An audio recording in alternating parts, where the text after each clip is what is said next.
Hello and welcome to A Gypsy's Kiss, the vlog. I'm Shelley Carney. And I'm Toby Eunice. Thanks for watching today. Stick with us a couple of seconds, and we are going to talk about how we think the state of the search has changed.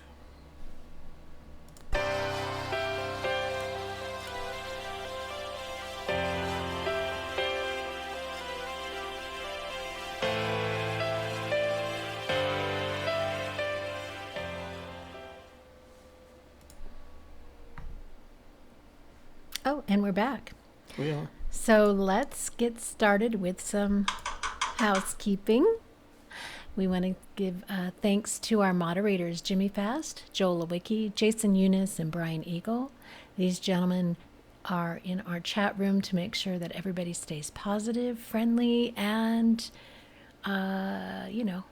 keep the bad guys out. And our presentation today is going to be followed by an open Q&A. If you would like to be a moderator, send us an email at agypsieskiss@gmail.com and let us know, and we'd be glad to set that up with you. Nice. We could use another moderator or two, don't you think? I think so. These guys have been with us since October or November, so it's nice if they can have a little break and a little help and a little backup. So I had promised our moderators that we're going to be sending some of those Fenn coins once we receive them. We haven't received ours yet.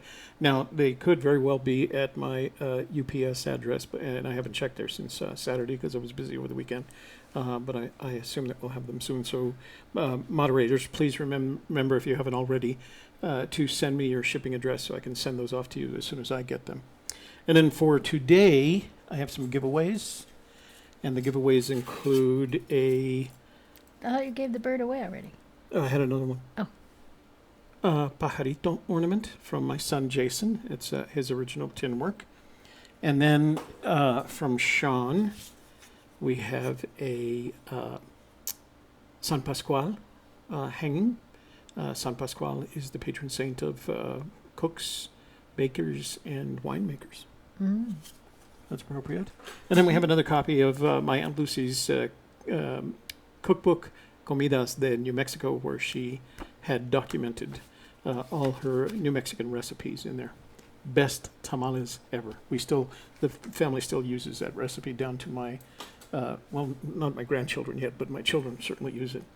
And then Troy, I noticed that you got your package, so I'm glad. That means that everyone else should be getting them soon. And Jono, I did send yours. I'm sure it's going to take a little bit longer to get to London than it is the other folks. So grab those real quick. Let me see how the stream is. I want to make sure the stream is healthy, and it looks like it is.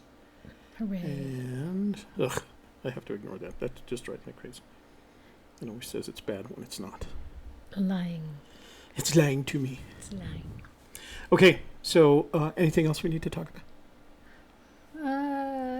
How, from a housekeeping perspective? No. Did everybody have a good Memorial Day? Yeah, we did kind of. I had dinner at my son's house, so yeah, we did have. I had dinner with my brother. He was in town, so that was nice. I don't get to see him very often, once or twice a year at the most, and so we got to catch up. That was nice. Yeah, it's good to celebrate. And I told him all about YouTube and this channel, and that we, Tell him about. Is it your nephew? His son, right? Which one? The one that has the snakes. Oh, that's his son-in-law. His son-in-law he raises ball pythons, the yellow and white kind of spotted pythons. He raises them and sells them. Yeah. You think that would make a good YouTube channel? I thought it would make a good YouTube channel, especially for the snake enthusiasts out there who might have questions about raising the pythons and what it's like having a python in your home, especially if you have children. And they have a room dedicated just to raising pythons. So, and apparently another room dedicated to raising children, keeping them separated. Yeah. Yeah. And I found out my niece and her husband, they're expecting again 1st of September. Oh, the one with the little red-headed baby? Uh-huh. That baby is so cute. How old is she now? She's 2. Oh, gosh. Yeah. Yeah, we happened to be in Tempe. We were in Scottsdale. Right. We were there for a shoot when we were still doing commercial work. and so we visited. It's a brother, right? Your brother My and your brother. sister-in-law, and the And sister-in-law their kids. and yeah. their kids, right? Is a redhead, blue-eyed redhead. That's my niece. And, oh, okay. My sister-in-law is my brother's wife, and Oh, she's okay, got dark okay, hair. okay, got it. So the niece, the one that had just had the baby, is a redhead, blue-eyed, and that baby was redheaded and blue-eyed and had her features and her complexion, and still does pretty Oh, much. yeah. She Looks looks just like exactly. her. So we say she's having a boy. So we say the boy had better look like the daddy because mommy got the Mommy got the the baby girl girl, that yeah. looked just like her. So That's cute. Okay, let's move on here to what we're going to talk about today. So, so I'm going to have to issue a couple of caveats because I have a sense that this could anger some people. It's not meant to anger anyone. These are just our thoughts and kind of decisions that we have to make for ourselves based on what we're trying to accomplish in terms of our mission. And actually, we have two missions. One, of course, is to deliver quality community-based content on our YouTube channel, and the other is to look for that treasure, right? To continue looking for the treasure. And so it's been impacted. That whole process has been impacted, and we made some decisions about that recently. You've heard some of them, actually. Maybe you didn't even know you were hearing them when we said them. So what you're about to hear are our opinions. They don't have any basis in necessarily fact. We've just analyzed the battlefield, for lack of a better way to describe it, and decided there's some things that we need to consider and we need to think about, and there's some decisions we have to make. And because we make those decisions doesn't necessarily mean they're true globally, that for everybody else they're true. Because we made some decisions for ourselves, and in just the same way, it falls into that category of decisions that we made when we say we follow the Forrest Fenn died in December of 2010 rule. That's a decision we made. We use it. We certainly don't mean any harm to Forrest. We're happy he's alive, and we hope he lives a long and fruitful life. He's been gracious thus far, and we think he's going to stay that way. But so some of the decisions we made here and some of the ones that we're going to share with you today fall into that category. They may at first sound very disrespectful. They're not. They're not meant to be, nor do we present them in that way. We don't mean to disrespect anybody, up to and including Forrest Fenn. The second thing is, as you're probably aware, we've been evaluating our mission, our strategies, and what they mean in terms of our search tactics, and what eventually that may mean to the community that we're trying to reach via our YouTube channel and our blog. And we were moving along rather smoothly, and then I felt like Fenn threw a monkey wrench into everything. And again, I'm not meaning this. I can't find a better way to describe it. It felt like a monkey wrench in the gears, and that was when he wrote on February 4th in that mysterious writing 6 questions, the annual 6 questions that my gut feeling is that someone will find us this summer. And so Fenn had never come anywhere near making a statement like that. And so for a lot of reasons, I went into evaluating it, determining what it meant for us. I don't try to determine what it meant for anybody else. You've never seen a presentation on the gut feeling. It was about the 6 questions in which we included the gut feeling. So I had to think of what it meant myself, and I put that in the category of, that is marketing. I put it in the marketing category. He doesn't have a book coming out this year. His last book was Once Upon a While. The search season is coming up. He wants to promote the search season, keep people interested. And so I said to myself, well, let me put that in the category of marketing, because in the grand scheme of things, his gut feeling is no better than your gut feeling, no better than my gut feeling. I Right? found that the gut feeling remark was very similar to the searchers have been within 200 feet of treasure. Yeah, Just that enticement of Right. get out there and look, hurry up, because somebody might get to it before you. Right. And that's how I felt. It was like it was marketing. And I thought there was some risk associated with it, because to me that meant he used this summer, and because we've discussed it as a team, we know the meaning of a summer search season versus a spring search season, right? And a spring search season to us still involves some risks that you're not going to have in the summer. And so I thought waiting till summer was good, but I also believed that just by saying it, what it was going to stimulate is people going out. Well, I can't wait till summer. Somebody might find it then. I need to find it now. And indeed, if you take a look at the forums, there's people going out, have been going out for a couple of months now in some cases. And we had some searchers send us pictures of them trekking in the snow, going out this last between here and the beginning of the year. And then it stimulated the whole, is it a seasonal search? Right. Can you only find it in the summer? That's right. So I took that comment and I put it in that category of, well, this must be his version of this year's 2018 marketing for the search, and what does that mean to us?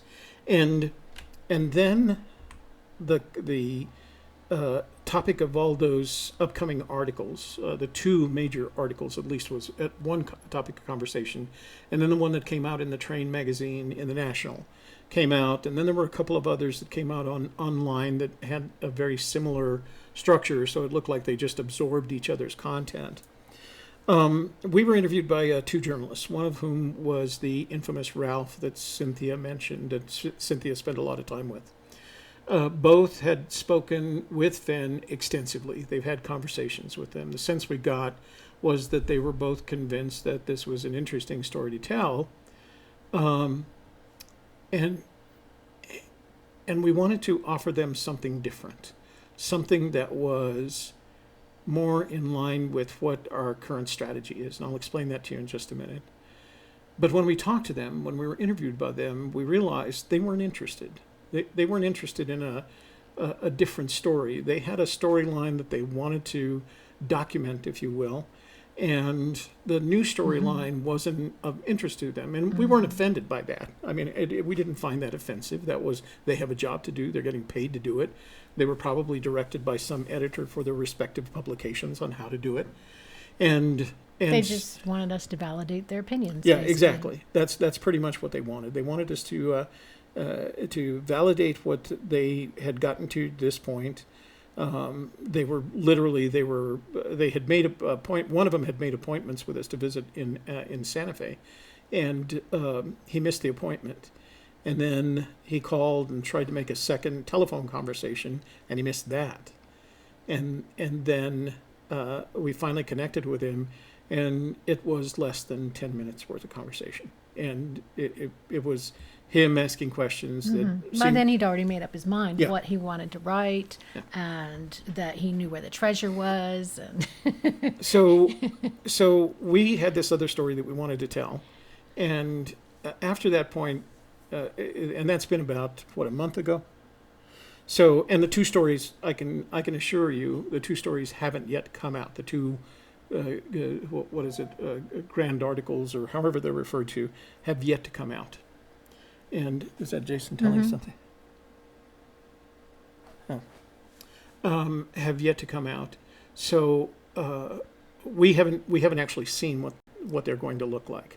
But just based on the conversations that we had, I think they're going to look like this. I think they're going to be... And the ones that have already come out this year. Right. That they're going to be a continuation of the stories that have already been played out, that consist of kind of this outline, and forgive my sense of humor here. We went to Santa Fe. It's really hot and dry. Surprise, it's not New York, or it's not Los Angeles, or it's not wherever they came from. We met an old, eccentric, rich guy who hid a treasure, and it's a really valuable treasure. It's got all kinds of stuff in it. It's in the Rocky Mountains, so he says. And then they tell the little texting machine story, and that he wants you to get out in nature. Sometimes they cite previously published material. And then mention All that they're favorable. Yeah, Yeah. all pretty favorable. But then let's mention that there's lots of poor, as opposed to rich, eccentric people looking for it. Some died. And then they mention, and please, Cynthia's a good friend of mine, so I don't want her to think that I'm picking on her here, but they always mention one of the people that Fenn feels like he can trust and is close to: Dale, Cynthia, Katya, Sasha, etc. Then they mentioned that the police chief, the New Mexico State police chief, is not happy, and that the Park Service in Yellowstone is not happy. But they recommend you get off your butt and go look for it because sooner or later somebody's going to find it. And oh, by the way, it's in Yellowstone, along the fire hole river, blah, blah, blah. And in one case, I bought tickets to Yellowstone. Mm-hmm. So that storyline hasn't changed significantly. And it is our opinion that it's time to change that storyline. And this was the recommendation that we made. No, we never actually got to make the recommendation. They would ask us questions, and I would ask Shelley, like Shelley was going to tell you anything different. I literally had made a set of notes, an outline, a talking points paper that said, this is what we're going to cover when they call us. We never got that far. We never got as far as that. The funniest question I got asked by both reporters is, what do you think the chances are? And it's in Yellowstone. And you're talking to a guy, of course, who believes 100% probability it's in New Mexico. So it's kind of a silly question. But again, it substantiates kind of where they were going with this. And so I'm hoping that the stories that these two major articles that are going to be published soon are different and tell a broader story than one we've already heard. But I didn't get a sense that was going to happen. I'm hoping they're both well-qualified writers, well-regarded writers, and I'm sure that they have the potential to do it. I'm not sure that they will. So let's hope for the best. So if that's not the story, then what's the story? We think that the story about the hunt for the treasure that Forrest Fenn hid in the mountains somewhere north of Santa Fe is no longer about Forrest Fenn. I think that story has been told. Now, that doesn't mean his memory will be as long. His memory will be as long as the treasure is not found. It's not meant to that, but I think we've heard that story. He wrote it in 3 memoirs. It's been covered extensively by both the print and visual media, and I think at some point the story has to change, and I think that's the inflection point that we find ourselves in.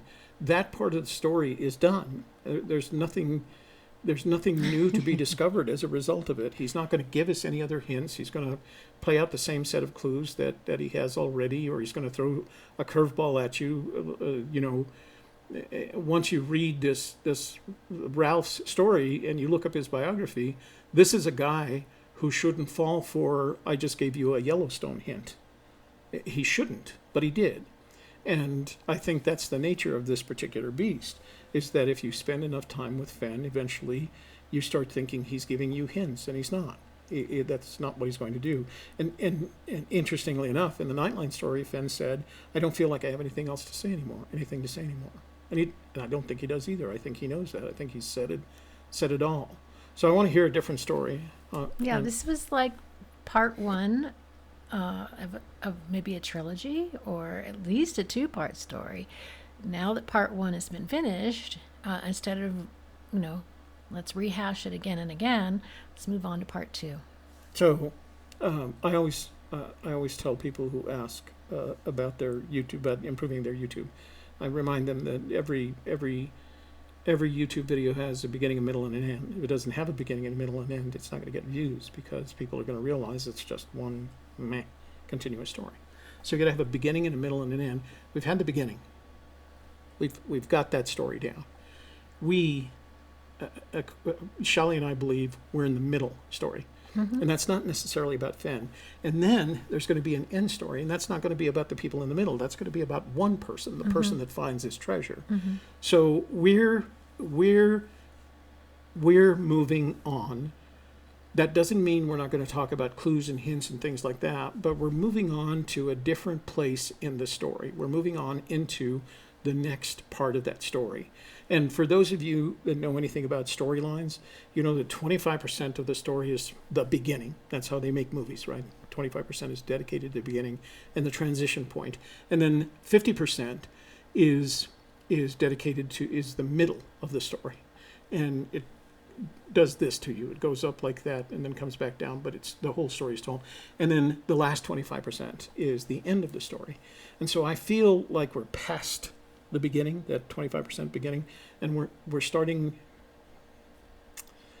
So I'm going to qualify that. I think we started the middle last year, I think last year was the official start of the middle of the story, right? Yeah. And we're moving on from there. So we're going to start focusing on the middle It's our part of the hero's story. journey going on Yeah, here. exactly, exactly. I feel like we want to go into the middle part of the story, and we want to start telling that story, and we want to start making it readily available to people who have to tell the story, because there's nothing more to be said about what Forrest Fenn has done. He's a great man. There's no denying that. He's a gracious man. He's a generous man. He's all of those things. But that part of the story has led into something that we think is bigger, and it's time to start focusing on that. So we looked at it and decided we hit that inflection point, that the story needs to change, at least, if not for anybody else, at least for us, because we need to feel good about what we're doing in terms of delivering content to the community.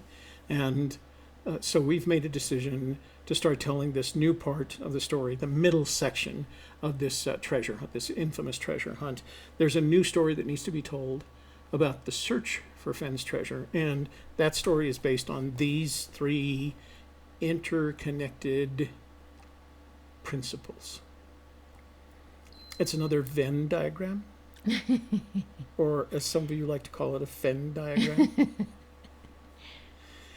And I struggled with what words to put in those circles and the interaction between them. And the only one that changed during the time I was developing this Venn diagram, now I'm saying it, was the one that's entitled to dreams, because at some point I had hopes in there. And it's based on that business model that I showed you a couple of weeks ago. So you have the human component, you have the organizational component, and you have the technology component. And so the human component is the dreams, that we all have dreams one day, that when we think of finding this treasure, we do it in terms not of our hopes. We all hope that we're going to, but we do it in terms of our dreams. The moment that we discover that treasure, the moment we open the box and shine a light on it, and then that light reflects back in all those riches. And the moment we take pictures and decide how to get it home, and what trouble we've gotten into it, and how many days we wait before we tell anyone.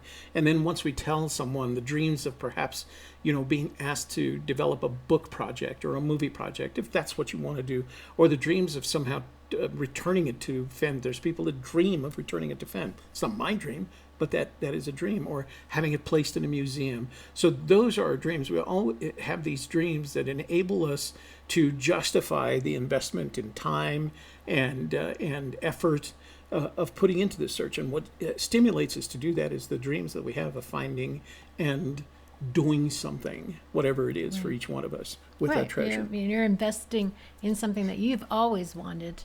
For instance, when I thought about recently, I said to myself, what would I do with the money? What would I want to do? And I turned to my husband and I said, we could afford any education we wanted for me, for him, for our kids.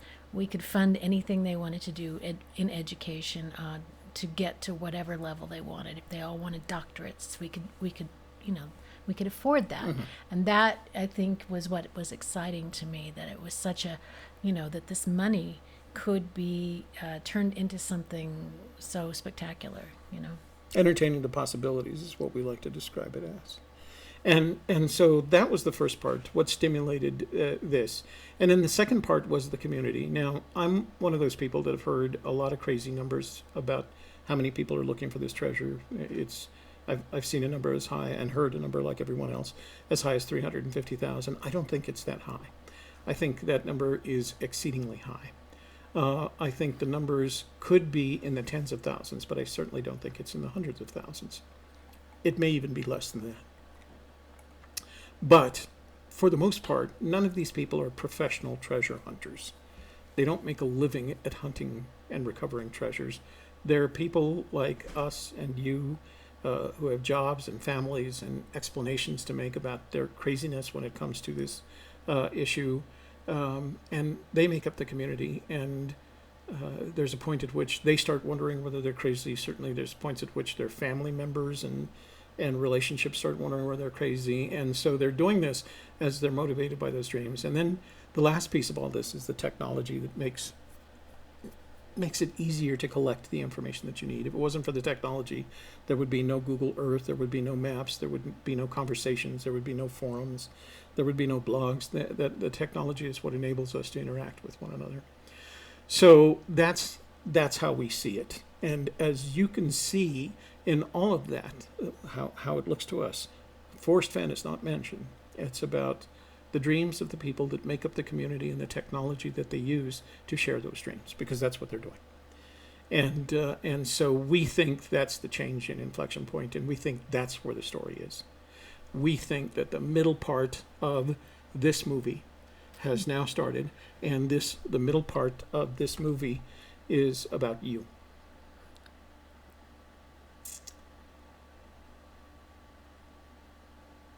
About each one of you.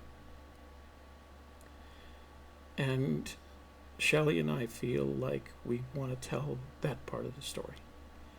Again, that doesn't mean we're not going to cover topics that are of interest to us, or research that we do, or things that we explore. And the name Forrest Fenn might come up in all of that. But we don't think that's the story anymore. We think the story is you. And we think that not enough people are giving you enough credit. And so we're going to help and try to change that a little bit. Now, we're small guys in all of this, right? We're a YouTube channel with a couple thousand people watching on occasion. So it's not like we can change the world. We're not a major publication. We're certainly not a highly notable and well-regarded Pulitzer Prize-winning journalist, but we're here, and we feel like we have an obligation to not change the story. We didn't change the story. The story changed itself, but to document and promote that story. So that's what we're going to do. So next Friday, June 1st, rather than issuing our normal Just the Facts video, we're gonna upload a different video, and in that video we're going to talk about a new campaign that Shelley and I are launching for a Gypsy's Kiss that uses the combination of our YouTube channel and our blog.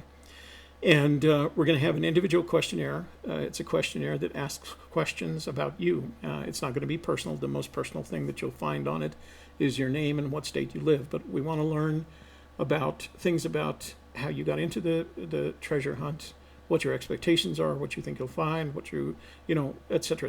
It's going to be about you, the questionnaire, and you fill it out optionally. Not everybody's required to fill this out. We're looking for people who consider themselves searchers for the Forrest Fenn treasure, and would like to be recognized for their effort, for the amount of time that they put in research and boots on the ground. And if it's just research, then that's what it is. That's just as notable to us, because there may be hundreds of thousands of people who are sitting at their computers every night just digging into this as far as they can and coming up with ideas, and who believe that they have just as much of a chance of locating this treasure as those of us who actually put boots on the ground looking for it. We want all kinds of people to fill out that questionnaire. We will likely, because a good journalist would do this, follow up with live Zoom Q&A to talk to you a little bit about it and fill in some of the blanks.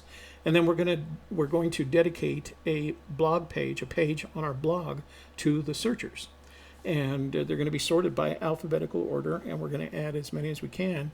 And we get lots of search engine hits on our blog. And then you can tell, as people look for Forrest Fenn and end up at our blog, they start searching through.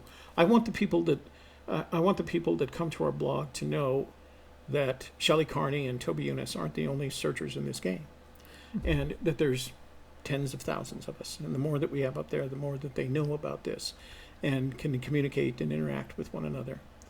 And that way, when newspaper articles come out, or magazines, or Nightline, or whoever's doing an article, and they start searching for information, they get more than one or two names. They get a whole community of people, and they start to understand that we're dedicated to this, and we've become a community we've come together because of our, our shared interest in searching. And I know that I know there are, of course, people who are not going to want to share that information. That's okay. We don't think it's harmful. Like I said, we're not going to ask you about where your solution is. The most we're going to ask is in terms of your solution, is what state you think it's in. And I'm going to ask about you. There are questions about you. And we're not going to force you to fill it out. We're going to ask you to fill it out. Next week we'll tell you where you can find the link to the survey, and it's as much a survey as a questionnaire. And then we're going to use that as a basis for contacting you. There's a yes/no on it that says, please contact me regarding adding this to your blog. We need your permission to do that. It's not enough just to fill out the questionnaire, actually. And then once a month, we're going to pick one of those at random, and we're going to invite them to be on our Wednesday night panel so that other searchers can meet just the searchers, rather than, say, just YouTubers, or in the case of this week, an expert in bear biology, So we want to build out a community of real searchers, not professional treasure hunters. That the real searchers are what make up the story now. And then once a quarter online, we liked our Zoom.us meetup that we did a month or so ago at the beginning of May. We liked it so much that we plan to do that once a quarter, and we'll invite everybody to come and join us there. And again, what we're trying to do, the objective of all this is to move past the inflection point and into the next part of the story. And we think this part of the story is about you. And we want to tell that story. We want to help. We want to be a place where that story is told. So, what else we got here? Oh, pictures. We got some pictures we're going to share with you because we believe in searchers, right? Mm-hmm. So let me go back here, make a transition into that, and do that. So open this up here so we can. So let me read. So this first set of pictures is from Cindy Guess. And many of you already know that Cindy Guess and Tammy Mattis are sisters. They live Indiana? Minnesota. Minnesota? Really? What is it about Minnesota? Up there in Jolawiki land. So I'm going to read you the note that she sent along with these pictures. It says, here are our pictures. Our search team includes my husband, Neil, and this is from Cindy. Includes my husband, Neil, my son, Elijah, my sister, Tammy, T.I. Mattis, her husband, Rex, and their fur baby, Binkley. Apparently, that's a new baby that they've had that was very hairy when he was born. No, I'm just kidding.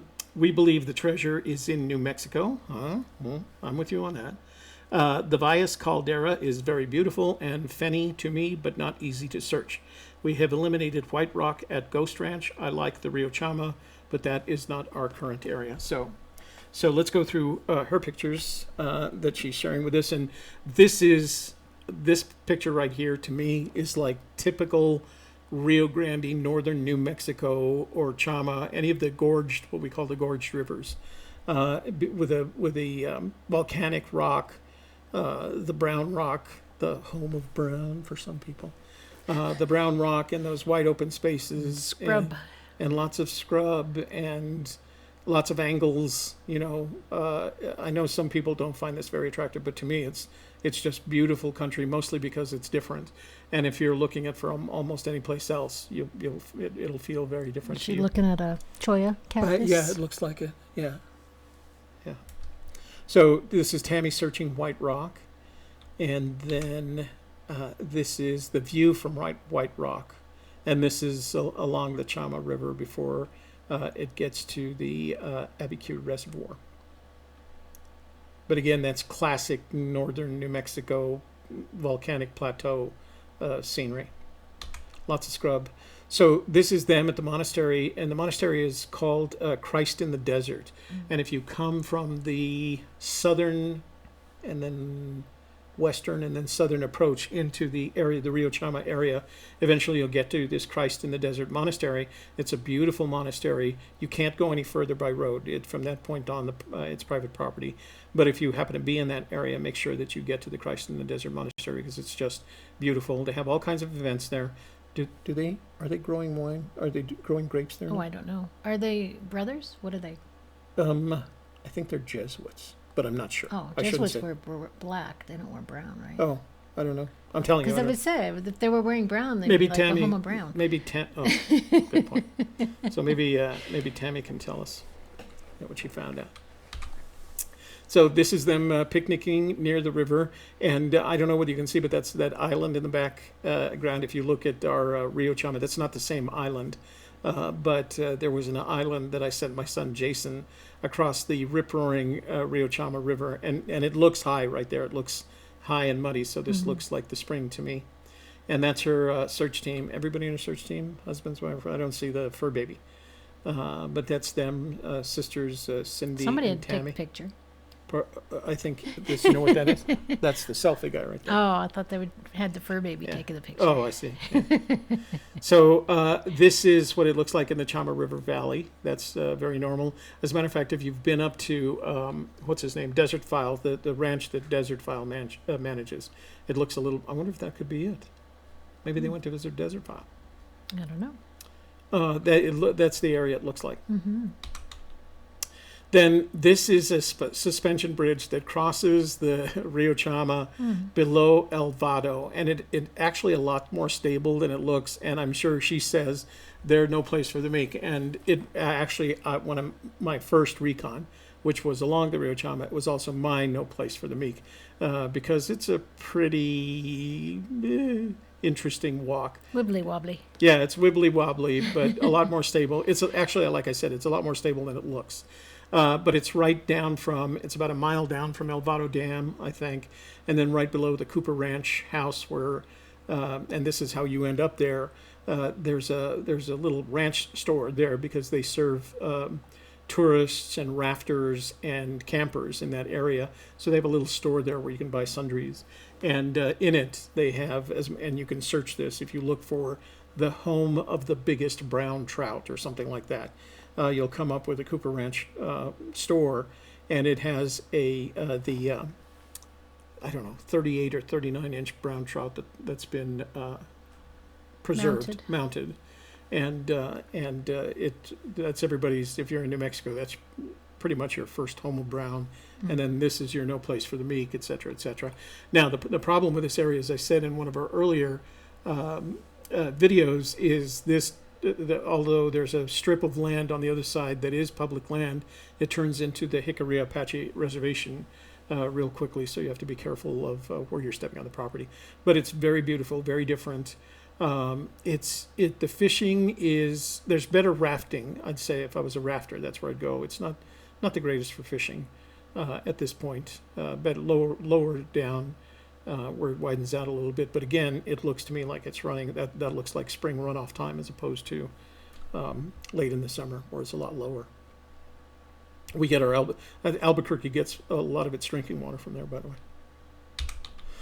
So again, this is that area around White Rock Ghost Ranch, above the Abiquiu Reservoir, below the El Vado Dam. So a lot of filming goes on in Abiquiu and Ghost Ranch. Yeah, it's very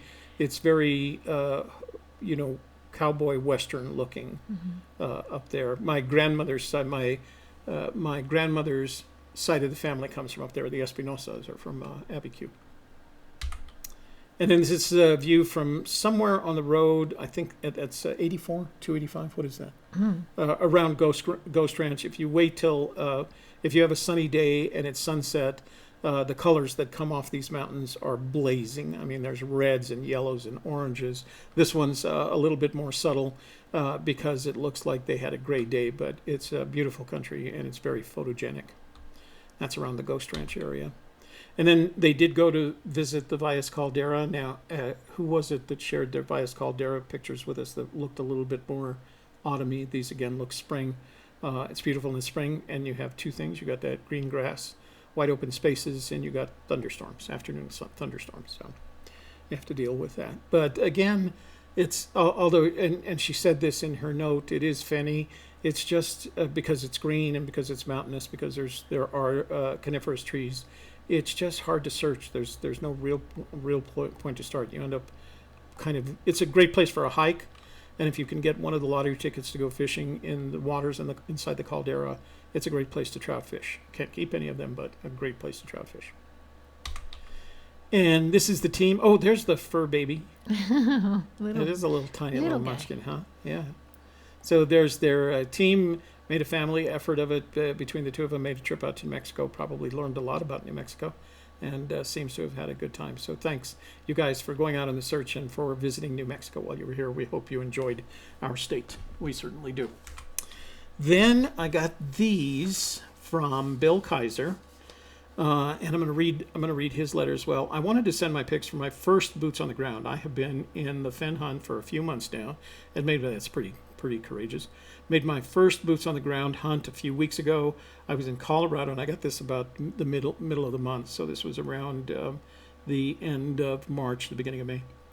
And that's, he said, I was in Colorado, parentheses, and that's all I've got to say about that, and close parentheses. And had a day and a half to search my spot. Really like my solve and plan on going back. It was sort of a recon mission for the real search, which hopefully happens this year. I got a good lay of the land and have a good plan for next time.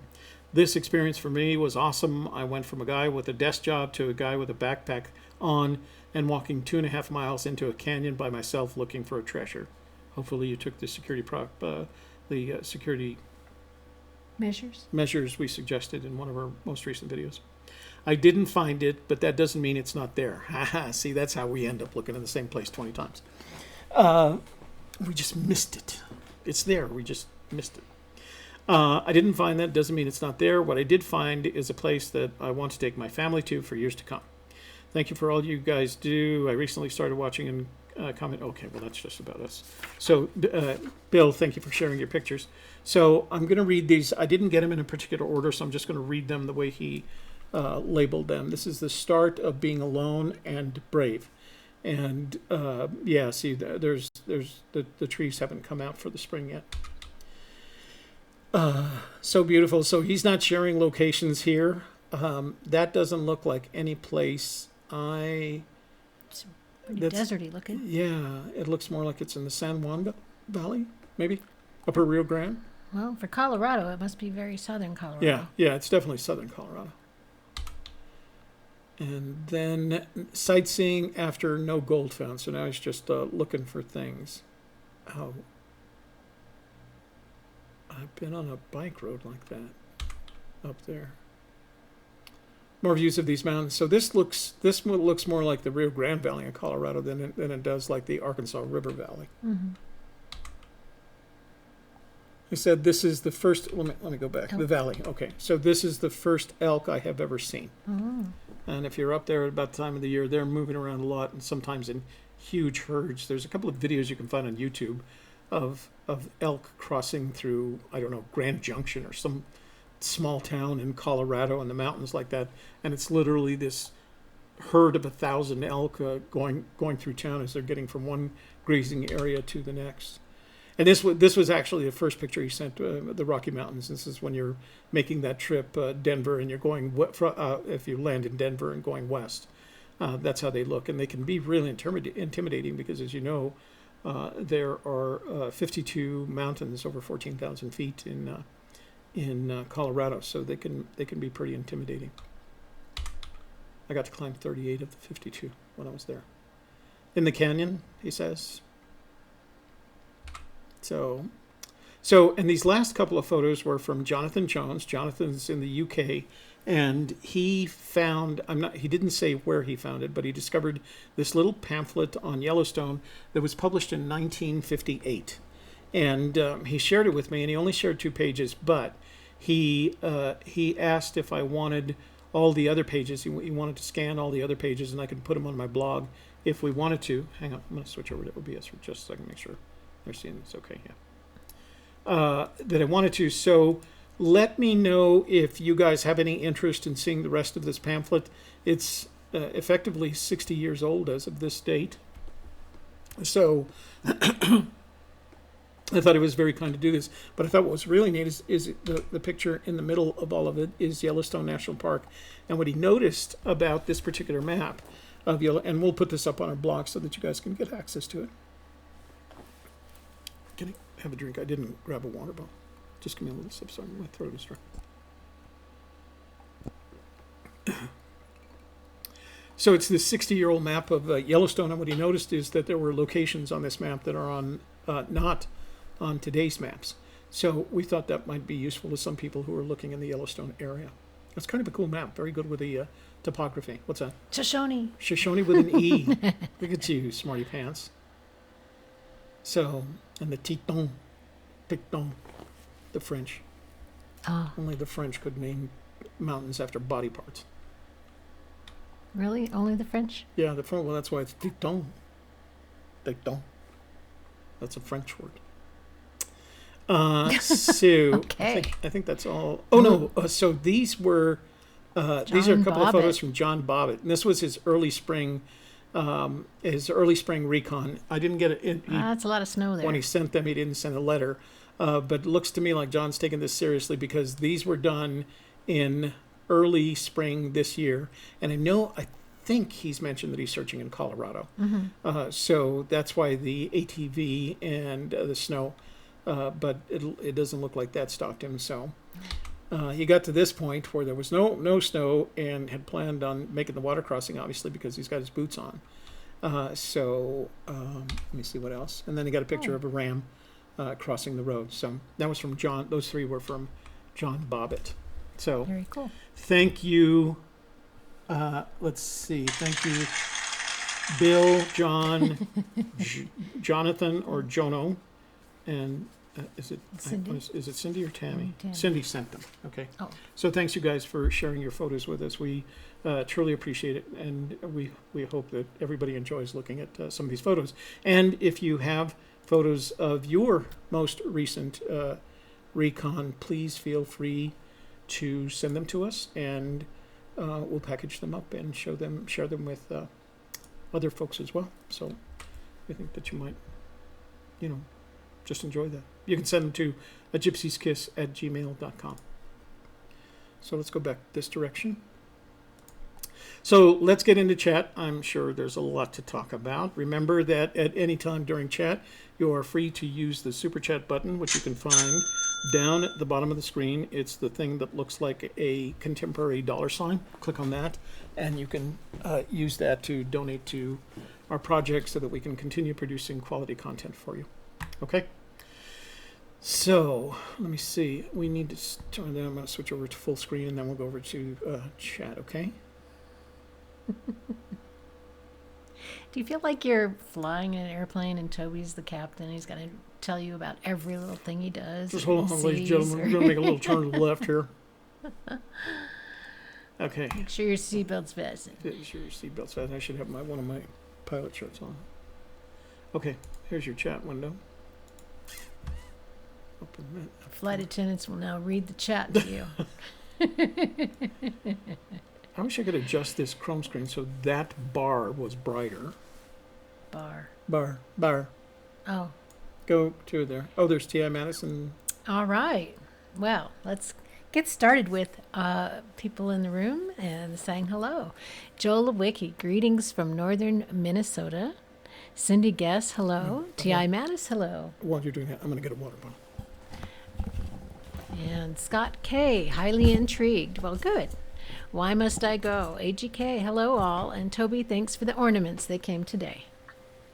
Jeep Girl Jody, hi from Colorado. Journeyman. Thank her for her nice letter. Respond tonight.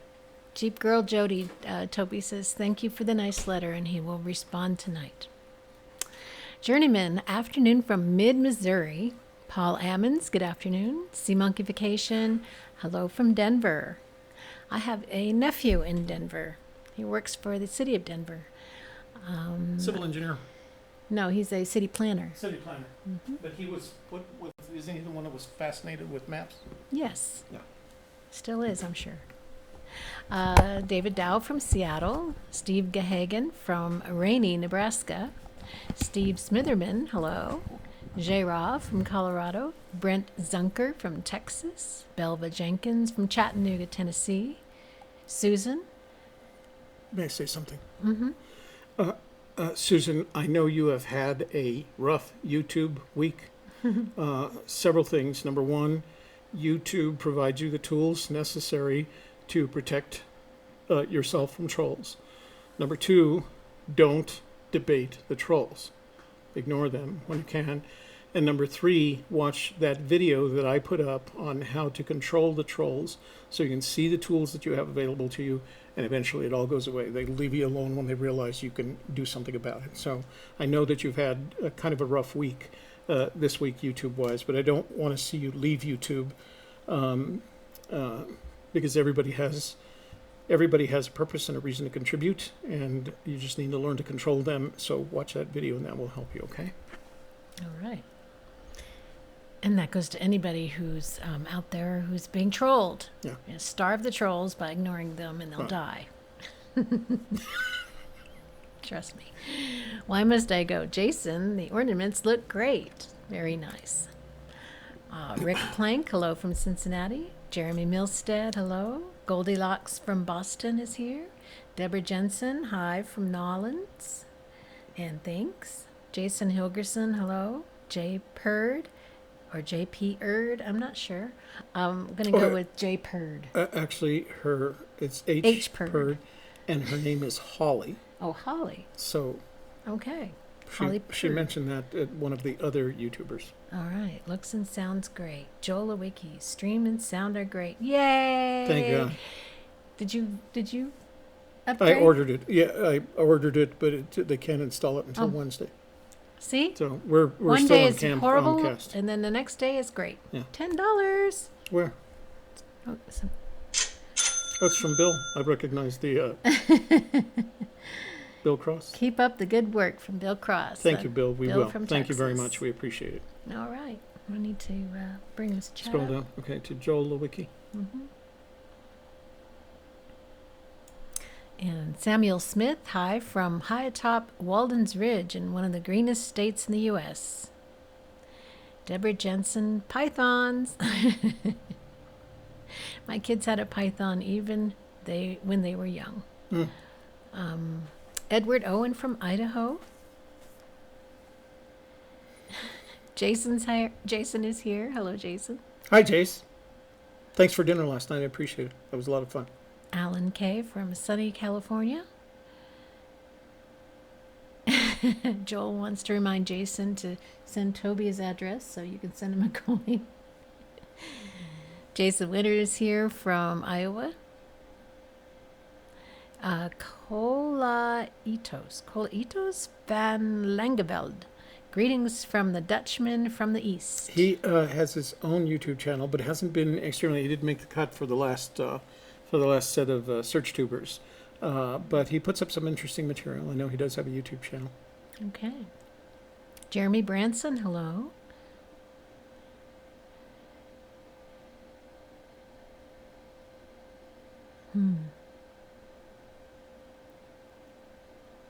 Yeah, Alan, we believe that, so people are constantly writing him emails and telling him, he's been using the line about people being within 200 feet since, I think, as early as 2012, maybe 2013.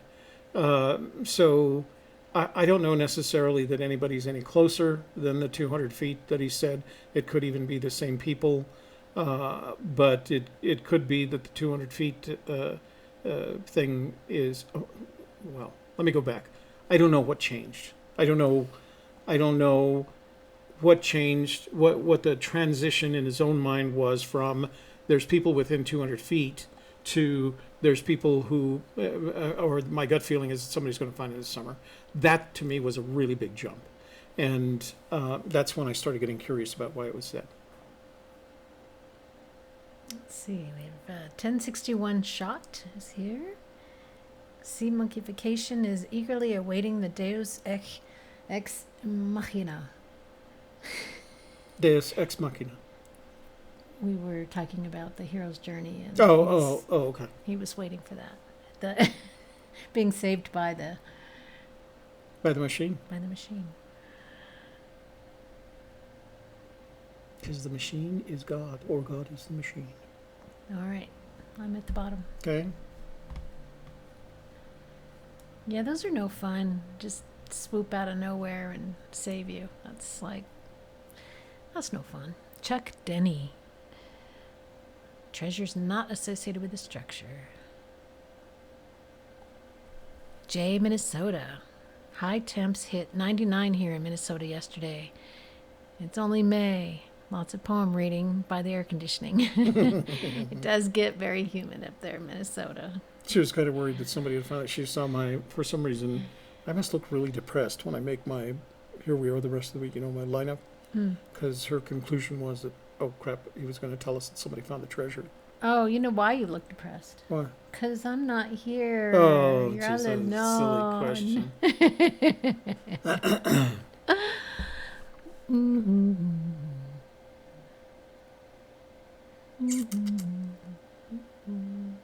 You know what I like? We used to have a lot of questions.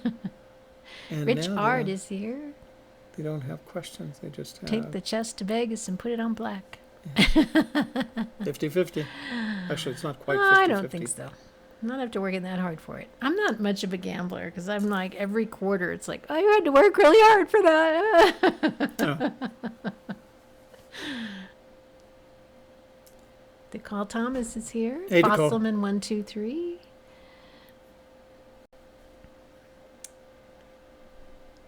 For the heavy loads. Oh boy, we're having toilet humor going on. Uh-oh.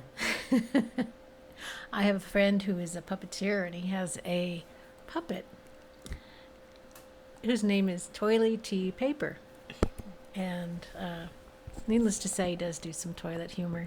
But last week he released a video of 100 ways to say that you're going to go to Potty. the bathroom. Yeah. Yeah. And it was funny because he kept cracking up. So you keep seeing a lot of jump cuts because he'd start cracking up and he'd have to stop Makes and himself start laugh. again. Yeah. Yeah. So anyway, if you're interested in watching his YouTube What's channel, his- it's Toilet Tea Paper.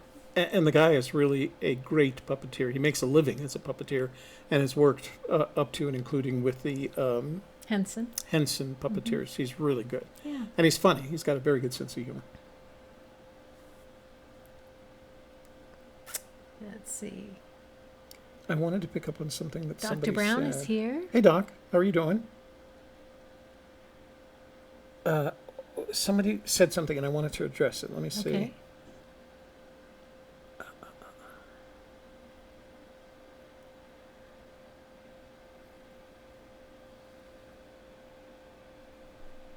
Oh, poemtreasure.com. Frederick, thank you very much for the referral to Dr. Smith. It was Poem Treasure, Frederick Johnson, that referred us to Dr. Tom Smith, the gentleman who we're going to have on tomorrow night's panel to discuss bear biology. I guess it's biology, right? He's a bear biologist. Yeah. So, I suppose so. And Cynthia will not be there because she's in Yellowstone. However, she's told us she has seen 5 bears in the last 3 days, so she wants to be tuning in to learn more about that. Yeah, yeah. Springtime in the Rockies. Belva Jenkins, how many books could be sold by the Finder if they decided to do that? Write a book about it? You never can tell. Depends on how good your publicist is, Yeah, and how good your ghostwriter is. and how much you're willing to say about where you found it. Yeah. I think I think you can sell a lot of books if you decide to reveal your solution to the extent that people can go there and stare sorrowfully at the hole that you leave behind. I think that would sell a lot of books. We're not going to do that, but I think that would sell a ton of books right there. Yeah, I don't know that there's any money in books. Sledneck says I made a good point. I'm just not sure which point we're referring to, Sledneck. Maybe it's the one on the top of your head. It's an Man, old joke. You are on top of it today, huh? Let's turn our energies from chasing the ability or make our lives and the lives of these around us better, giving as much vim and vigor as we have given the chase. Well, that's nice. Why Must I Go says, AGK, Toby, both you and Shelley are good people with quality content. Thank you. We think you are too. Yay. Okay, scrolling up. Mutual Admiration Society Mm. here. I like that. Holly Purd, when found, let's turn our energies from chasing the ability or make our life to make our lives chasing the ability to make our lives and the lives of those around us better, giving as much vim and vigor as we have given the chase. Roger that. And tune into the softer side to work on your relationships. Clearly, as you're improving those. Yeah. So we're going to go, we're going to the next step. And look at what Scott K says. Ah, crap. They found it. This is their smooth transition into a new topic. No. We've said it before. No, and we'll but say it Saturday again. we're scouting, so you never know. We are going on a scout on Saturday. We have no idea where the treasure is. Okay, we don't. I know there's lots of people that have figured it all out and all the clues. We don't know where it is. We've got our newest version of the first two clues, and we're going to go scout that area and get stuff. Detritus yeah. for my model. So Shelley's decided that she wants to build a sandbox model of the area, so we're taking the drone. We're going to do some drone shot. We're going to have a good time. Yes. B. Crosby said hello from Texas. Edward Owen. Oh, did you get Tellis. Jono? You got a super chat. Oh, I didn't see that. That's from Jonathan. 20 pounds for the great show you do and towards the international postage. Yeah. That covers it. Actually, you know what? I was really surprised. It's about twice, Jonathan, it's about twice of what I would pay for American postage, so it wasn't that bad. It may not get to you for 3 months for all I know. I don't know how that is, but it's the first time I've sent anything It'll be like there that. in time for Christmas. Yeah, it should be there in time for Christmas. I can hang the ornaments But on the tree. thank you for that. You didn't have to do that. We don't expect that each one of the people that we give gifts to is going to have to pay for the postage, but thank you. Yes, we appreciate it. Let's see. Eugene Tellis is here from Colorado Springs. Isn't Eugene Tellis that actor that used to be? He was I don't know. Chicago comedy group. No, am I just making that up? Okay. I don't know the name at all. Sorry. Sounds familiar to me for some reason. 1061 shot gave us the location of the blaze. Oh. Everybody write that down. Write that down, everybody. Heaver House. And it is about you two also, and also with you. Dominus vobiscum. Yeah, the Latin thingy, he said. What if the finder does not want to reveal to the world that they had solved the poem? That would probably be different. Wait, what is that? What was the question? What if the finder does not want to reveal to the world that they had solved the poem? Well, I think that's two different things. So, one is whether or not you reveal that the treasure has been recovered. That's one thing. The second thing is whether or not you reveal the location of the recovery. We believe that you should, Shelley and I believe, it is our opinion, that you should reveal that the treasure has been recovered to avoid any of the people that are in this room or anybody else from spending more time and money and effort into looking for the treasure that's already been recovered. We do not believe that you should reveal the location of the recovery because we think that could create some additional problems for you. Okay, so obviously I was confused and thinking of somebody else when I said that Cindy and Tammy lived in Minnesota. They live in Indiana and Illinois. Thank you. I knew it started with I's. I was thinking of somebody else. You were thinking of, there's Susan. Joel I and was thinking of Susan. Susan. Yeah, we do Sorry have some. about that. I mixed you We ladies do have up. some other Minnesotans. Mixed you ladies up. Jana's from Minnesota. Well, I was thinking of Susan because she's the one that had just gone Right, on that's her right. trip, and that's what I was thinking of. Stay on the trails Yep. in Yellowstone.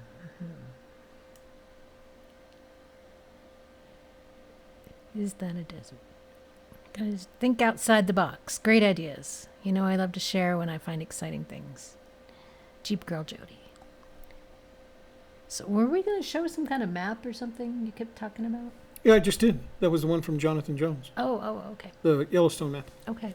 And what was special about it? It was published in 1958.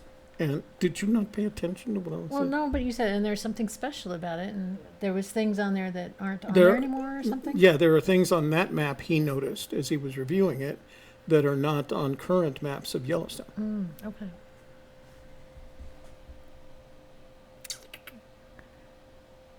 Rob G is here. Real question is, how will Forrest know when it's found? That is the question. He'll know when everybody else knows. Yeah, his original. I think that was one of those things that he didn't think about, and then right around Moby Dickens, he had mentioned in the book that he had put a bracelet in, the infamous silver bracelet with turquoise stones from Mesa Verde, right? Mm-hmm. And it's mentioned in the book, but there is no indication in the book that he wanted it back. And then later on, he started figuring out, well, maybe I could use that as a reason to figure out whether or not the chest has been recovered. So starting with Moby Dickens back in November 2013, he started saying, I'd appreciate it if you'd return that bracelet. And to us, that was an indication that that's what he would use for him to recognize that the treasure had been recovered. But he also told stories prior to that, didn't he? Where he said people would call him up and say they'd found the treasure, and he would say, can I get my bracelet back? I'd like to buy that bracelet back from you. And they'd say, what bracelet? And that was all after, he started telling that story. There's no knowing when the story took place. That's what we never figured out. He started telling the story after November 2013, but we didn't know from whence the story came. I think that's what we never figured out. So, but I think the expectation is that the person who recovers the treasure is going to take some form of action to let Fenn know that they have recovered the treasure, so that they can let the rest of the world know. And it could be everything from a telephone call. I know there have people. I've heard people talk about, when I recover the treasure, I want to go and take it back to Fenn so he can see that I recovered with it, and maybe get my book signed or something like that. So I don't know that. I think what's important that somehow or the other, as soon as you recover the treasure, and whether you want it anonymous or not, you let Fenn know that the treasure has been recovered. And if you don't want to let Fenn know, let us know, and we'll tell. Or let the newspaper know. And Yeah, let somebody know. he'll that the treasure. figure it out. You're going to have some evidence. It's not going to be enough to say, I know where the treasure is. That's not going to work. You're going to have some probably photographic evidence at a minimum that you do have in the treasure in your possession, while maintaining your anonymity, which is what we recommend. Are we done? Do we need to scroll up? Mm-hmm.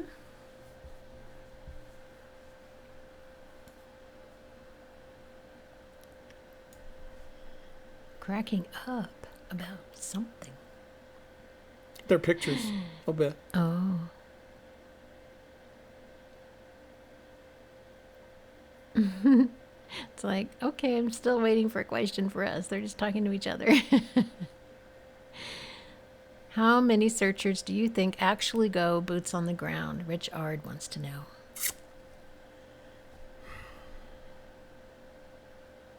I'm going to estimate on the high end, and I'm going to estimate 10,000. That's my estimate. And Jason says less than 10%. Of the 320,000? Of the 350,000? Yeah, that would make it, if 350,000 was a good number, I think that's the challenge, is whether or not that's a good number. I don't remember if I said hello to Mary Green, so hello. Oh, hi, Mary Green.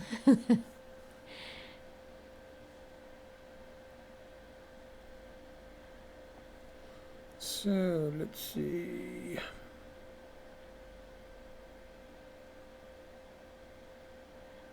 Dr. Brown, Holly. Gary Sandberg, isn't he an actor? Wasn't he a comedian? Mary says her pictures are on a broken hard drive. That's no good. Oh, now that is probably the best excuse we've heard so far. Don't be shy about sharing your pictures. People want to see them, and we want to share them. We think they're neat. Okay, scrolling down from Jay, Minnesota. Mm-hmm.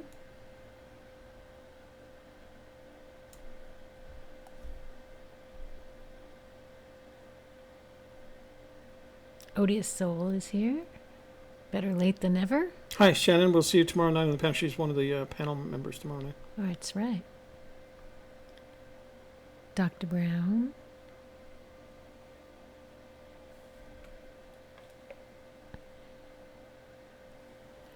And as Jay Minnesota says, thanks to all who shared their photos for this slideshow. See, people like them.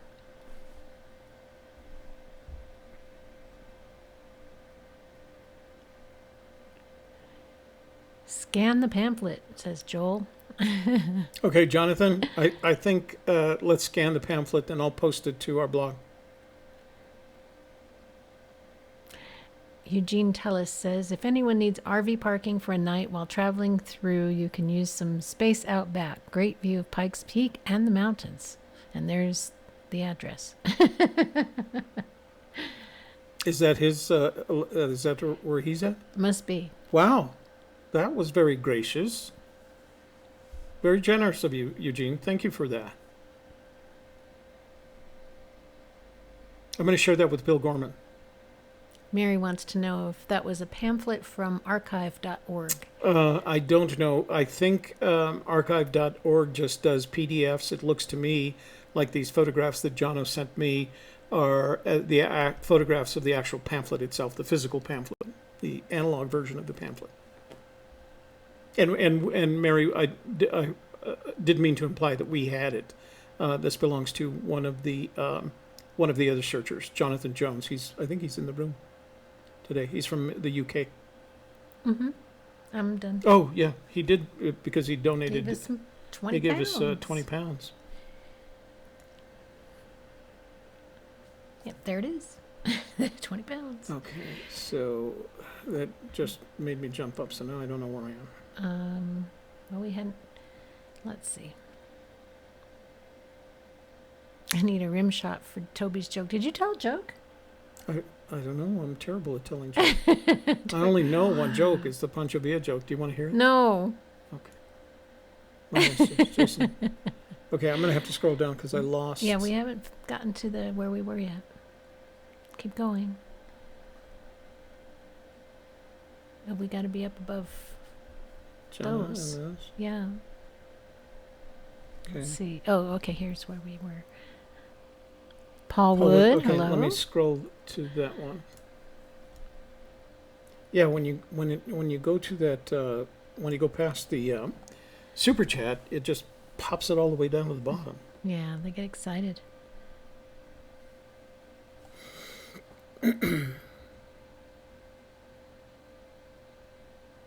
Jason Eunice, I don't know what you're talking about, but that is not language I want my son using. Starve those suckers so they die. He's talking about trolls. Oh, okay, all right. Okay, well, for trolls you can use that.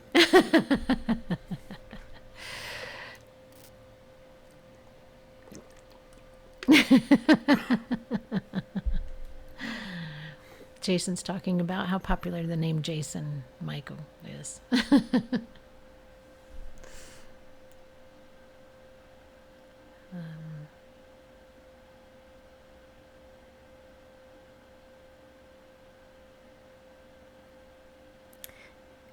Holly Purd says, did Forrest Fenn say sit on it for 30 days? Do you believe he will say stop looking as soon as he knows? As soon as he knows, yes. Yes. Yeah, I think... He did say put it in a vault and think about it for 30 days. Think about what you're going to do. And But I don't think that necessarily means let him know. I think what he means by that, we actually suggest 90 days. But we think that, we call it a cool-off period, or cool-down period. We don't think he meant that. We think he just means before you do anything, like travel around the country with a chest or go visit him or anything like that. Give yourself 30 days to think about it and probably talk to an attorney or two. But I think he wants, I would imagine, I don't know for certain, I would imagine that for all the other searchers out there, he'd like to know if the treasure has been recovered. And then after you let him know, sit on it for 30 days. Well, it might not be very comfortable to sit on. No, it's not. It's pretty bulky, bumpy. Yeah. Steve Gahagan said, Forrest even said, look at the big story. The searcher's stories are the bigger story and the natural progression. That's, see, he knows how to write a story. He knows how a story needs to be told. Wait a minute. Jason said something up here that I can't figure out. AGK, I like the story within the story concept. I think there's room for gear content too. Lots of money in some of that stuff. So it'd be nice to have a heads up from the field.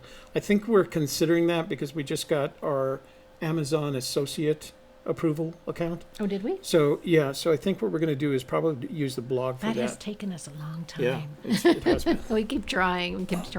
And worse, there's been a couple of times where they approve it, and then 30 days later they go, never mind. Yeah. And they don't very give you frustrating. any specific Right, they don't numbers tell to you hit. what- They just say, yeah, let us think about it. All Yeah, right. Eric is correct. Fenn said 30 days. We suggest 90 as a cool down period. Just put it in a safe deposit box. And keep doing the show. And slowly transition it so you guys don't get So you guys will figure it out. Wait a minute. Are they talking about New Mexico cooking today again? What's going on? Did they run out of stuff? By the way, I have to tell you, regularly we get a comment from someone that says, sooner or later you guys are going to run out of content. There's only so many things you can talk about with this treasure hunt. So they may be correct. Every new day comes new stuff. Yeah. I don't think so. We But could when run out the of treasure's content. been found, then we have other things to talk about. Yep. And we've discussed those things, and they're ready to go anytime. So Yeah. So whenever they we're find it, good. we have at least 2 other shows that we can do. That's right. Are we at the bottom? I'm going down to Alan Mhm. K. Right there. Alrighty. Oh, Digital Coin Hut says, please post the URL where to buy the recipe book. I will. It's actually on a couple of others. It's on her Etsy page, but I will. I'll post it to. It's in the description box too, right? It isn't. I have to remember to do it. I should Oh. put it in our thing, but I'll post both Jason's Etsy store and Sean's Etsy store. So if you want to buy the cookbook, you can go to their Etsy stores and buy it there. So Jason wanted to hear this. I don't know why. Yeah, I guess you told a joke and I missed don't it. remember. That's how bad it was. I missed it I too. don't know. Fluke Ground Runner. Thanks for showing up and giving us your name. It's good to have new people here. AGK, have you seen the new videos produced by Too Far to Walk? No, I haven't. There's the one that I saw was Chapman. I think Mark Chapman. I didn't know there was another one out by Too Far to Walk. I'll go take a look at it after today's show. I saw one by Men Are So Smart or something. Oh yeah, They put they're. out too, but it's just a rehash. I mean, Yeah, they're just reading yeah. off people's It blogs. sounds like they're looking for views. Are you planning on being at Collected Works on the 23rd of June? I think so, Joey Perro. Yeah, there's. So we're not. We haven't I been need asked to get my book signed. Yeah, we have a couple of books that we need signed, and we haven't been asked to shoot it. We don't know necessarily it's going to be a presentation. It could be just a book signing, but that's also the weekend of Fenbury, and so we'll probably be at. I'm sure we'll be at the Collected Works. We're going to make an appearance, I think. An appearance. An appearance. Is that what they call it? It's going to be rather grand. We'll have a marching band. Okay, now you're making stuff up. Now you're starting to sound like me. Let's see. I'll take a look. Eric, I'll take a look at Too Far to Walk. And be cross. In Too Far to Walk, there is a picture of Forrest riding up a Mary Kay tombstone. He has on a clean shirt and pressed pants, but claims he has been walking in nature all day. You know what, Mary? Bill. Oh, I'm sorry. Bill Cross. Oh, Bill Cross.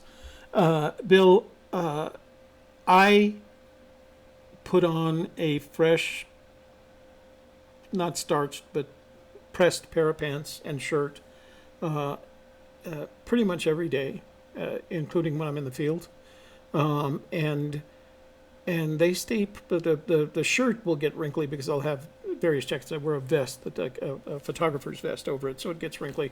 But the pants stay pretty well looking. I mean, the only wrinkles you're going to see are the wrinkles in the car. So I have been. So let me answer it.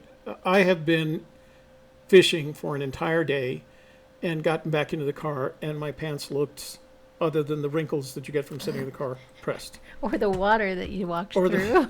Yeah, I have a tendency. I trust my boots implicitly, so I end up walking through water a lot. Flute Ground Runner, have either of you analyzed the title itself, The Thrill of the Chase, as a potential hint? The thrill of the chase, the TTOTC. The thrill of the chase. No, we haven't. Honestly, I haven't thought of it. Have you? If you have some thoughts, share them with the room. Not as a hint, more as just what it is. And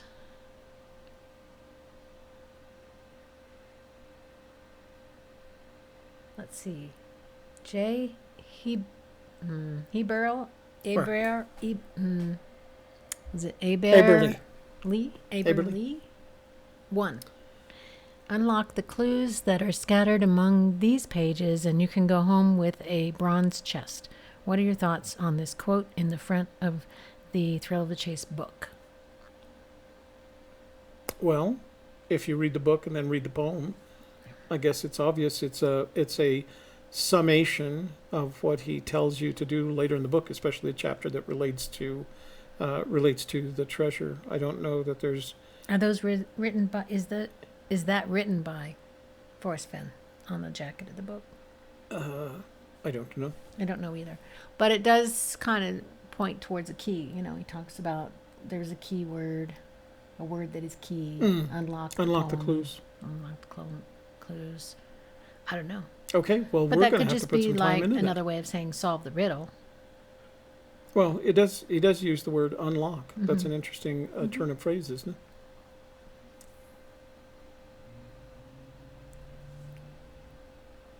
Man in the Barn had a vlog on this earlier. A vlog on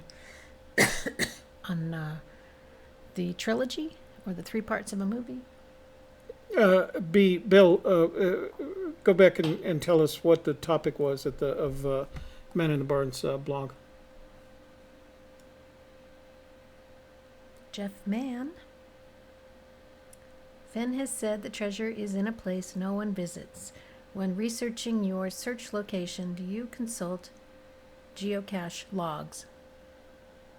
No, we haven't yet, but I guess we should start considering that's where people visit. There's a geocache in there, huh? Mm. Okay, scrolling down to Dr. Brown. Ooh, That was a little poem there. Poet and don't know it. AGK from TI Mattis. Do you think there are more bear in Yellowstone than northern New Mexico? Yes. Yeah, because there's less. I mean, they're more encouraged there. Yeah. It's their home.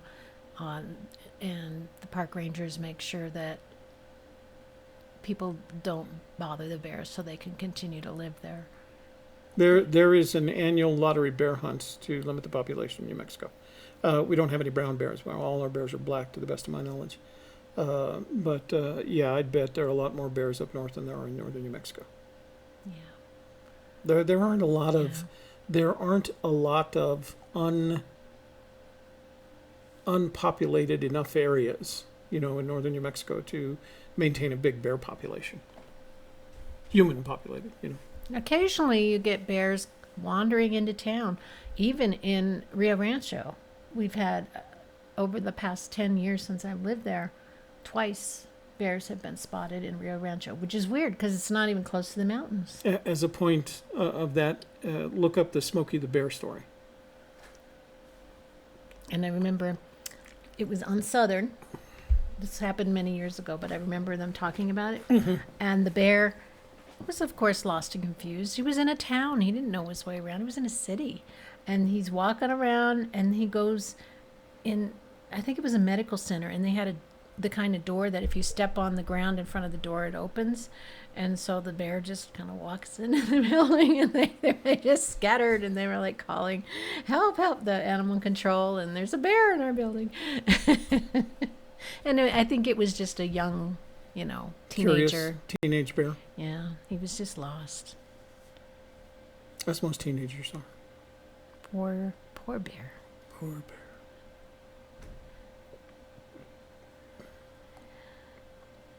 Was the poem put out before The Thrill of the Chase was written, and do we know when? We do. That's the UPS guy that want me should to have. get it? No. It should have been here last Friday. I ended up having to go buy it. Never mind. I'm mad at Amazon.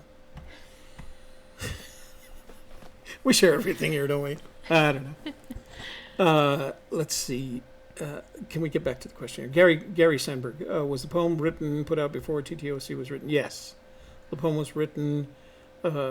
We believe that the poem could have been finished as early as 2003, and then placed into The Thrill of the Chase. Although he says he didn't finish it until after he hid the treasure, because he followed it, and then he went back and he finished the poem. It is very possible that between the time he hid the treasure and the time the book was published, he did some additional work in the poem. But I think for the most part, it was done before he published.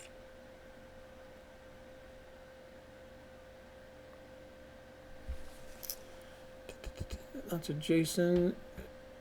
Jason gets a lot of attention, doesn't he? Well, he's being helpful. Oh, okay.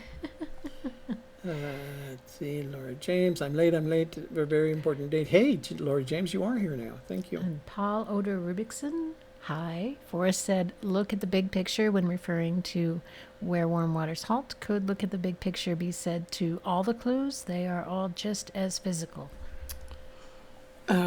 No, I think so. Our opinion on the matter is that the objective of the clues is to progressively reduce your options and therefore reduce the size of your search area. So effectively as you go from the big picture of where warm waters halt, and who knows what he means by the big picture, right? But as you go from warm waters halt to whatever you believe the next clue is, canyon down, then not far but too far to walk, put in that each one of them is effectively, if assuming that you're correct, assuming that you've identified, made the relationship between the metaphor and or the riddle to the physical object that he expects you to be able to find, is that you're reducing your options, and in reducing your options, you're reducing the size of your search area. So I think to assume that take a look at the big picture actually identifies the location of where warm waters halt specifically, I don't believe is correct. I think what he means, take a look at the big picture, he means look at something other than the simplistic ojo caliente, hot springs, etc., etc. If you end up with a hot spring as your warm waters halt, that's not necessarily looking at the big picture. So. Jono says the pamphlet is on its way after this. Oh, thank you, Jono. I'll post it so that pamphlet that contains that 1958 pamphlet on Yellowstone, I'll post it to our blog, so keep an eye out for a photo album with those scans. And I'm not sure what it means, but Mary Green says, no excuse, true from 2013. No excuse, true from 2013. No. Maybe that's when the bracelet story started? Maybe. Okay, coming down. We're getting close to the Holly end. Purd, any tips for finding what is on roadside grave memorial if found from Google Earth and not in grave? Any tips for finding what is on a roadside grave memorial if found from Google Earth and not on a grave? Gosh, without knowing specific, I mean, if you're looking at Google Earth and you see an indicator of some sort of, monument of a kind, I don't know, short of being there, how you could figure it out. It would require a significant amount of research that could be better spent on things that are more tangible. How's that? Dr. Brown has a question at the bottom. AGK pounds, I thought they went to euros. Did Brexit change it back? Well, I don't know that they ever necessarily. I think the UK never necessarily started using euros exclusively, but since they left Brexit, apparently they've gone back to pounds. And I never using euros isn't necessarily a requirement. You can part of the whole concept behind the European Union was that you could continue to use your own money. That euros were a convenient way of converting money from one country's monetary system, financial system to another, so that you didn't have to take a train from, France and into Germany, and then the stop at the exchange, so that you could change your French francs into German marks. So the euros were there to avoid that. I don't think each of the nations had to give up their own individual monetary systems. Scrolling down to Jason Eunice. Whoops. Oops, just jumped up. Ugh. Keep going. I saw an orange highlight that we haven't hit yet. There. Okay, a little bit more. Okay. You got it someplace? Okay. Edward Owen. Would it be easier if you just read from the top of the scroll list and say hello to people as you go down, so you're always just scrolling down? Don't know if that would help. That's what we do, but sometimes as we're scrolling, the whole screen just pops up and we don't have any control. And the other thing is the scroll isn't regular. We have to we literally have to read each line, so we can't even use the scroll wheel to do it because it just jumps. You have to, at some point, in order to read each of these lines, you have to stabilize, and then go down that page. There's no pretty way to do it, unfortunately. And Jason Hilgerson says, I feel that warm waters refers to bloodline. Your thoughts? I hadn't thought about it, Jason. I don't know how that applies. I don't know. You'd have to lead me down your path to where you're ending up at. Allison Ship, is it possible for someone finds the chest even without knowing anything about the chest or Forrest Fenn at all? Fenn has said that nobody's going to stumble upon it. We don't necessarily agree with that. We think that someday there's the possibility that somebody might stumble upon it, because almost every great treasure, there are literally dozens of treasures that have been stumbled upon. I made a blog post recently about a seafloor mapping boat craft from Woods Hole Oceanographic Institute in Massachusetts, and they basically stumbled upon what is probably one of the biggest Spanish wreck treasure finds in history, and they literally stumbled upon it because they had technology that was enabling them to see the sea floor in a variety of spectra. And so the guy said he was in bed just watching the screen offhandedly in one of his rooms and realized they had just passed over this wreck that was 2,000 feet underwater. And they were using an unmanned submersible, and ran to the captain's, to the control deck and asked him to stop. And sure enough, they stumbled over what is probably one of the richest treasure wreck finds in history.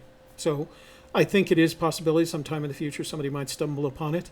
I expect that there's more of a chance that somebody who's actually looking for it will find it, because it's not on the ocean floor. It's within the reach of some place where an 80-year-old man could put it.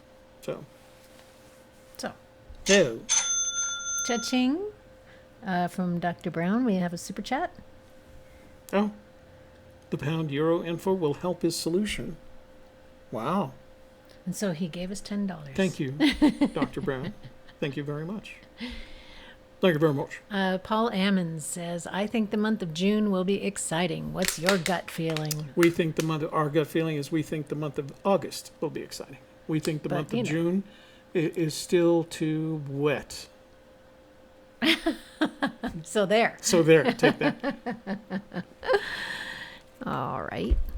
We think the big month is August, maybe even September. John O. Jones, we think we have the solve. Looking in August. Little concerned about bears in the final stretch to the treasure. Looking forward to bear info. I think we'll need it. Family with a 6-year-old and a 10-year-old. So, first of all, as the doctor will tell you, they're more afraid of you than you are of them.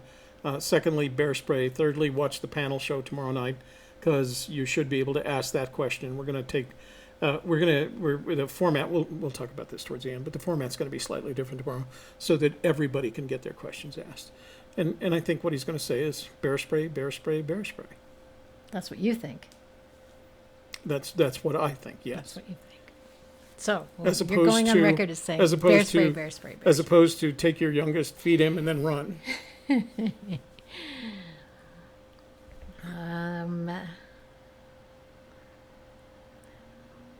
Heavy loads and water high could be a euphemism. Well, yes, it could Yeah, be. we agree. Metaphor, riddle, call it what you want to call it.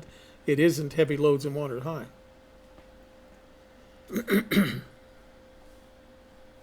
Okay, back up to the... Okay, we're getting close It's to probably going to pop because we have a... Okay, right there. Okay.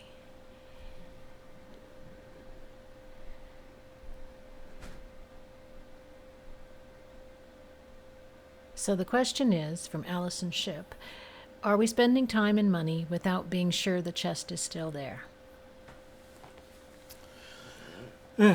So, Allison, we have to answer this question a lot. We actually have a frequently asked question about it. You either have to have faith that the treasure has been, that Fenn actually hid a treasure, and you have to assume until it's announced that the treasure is still out there.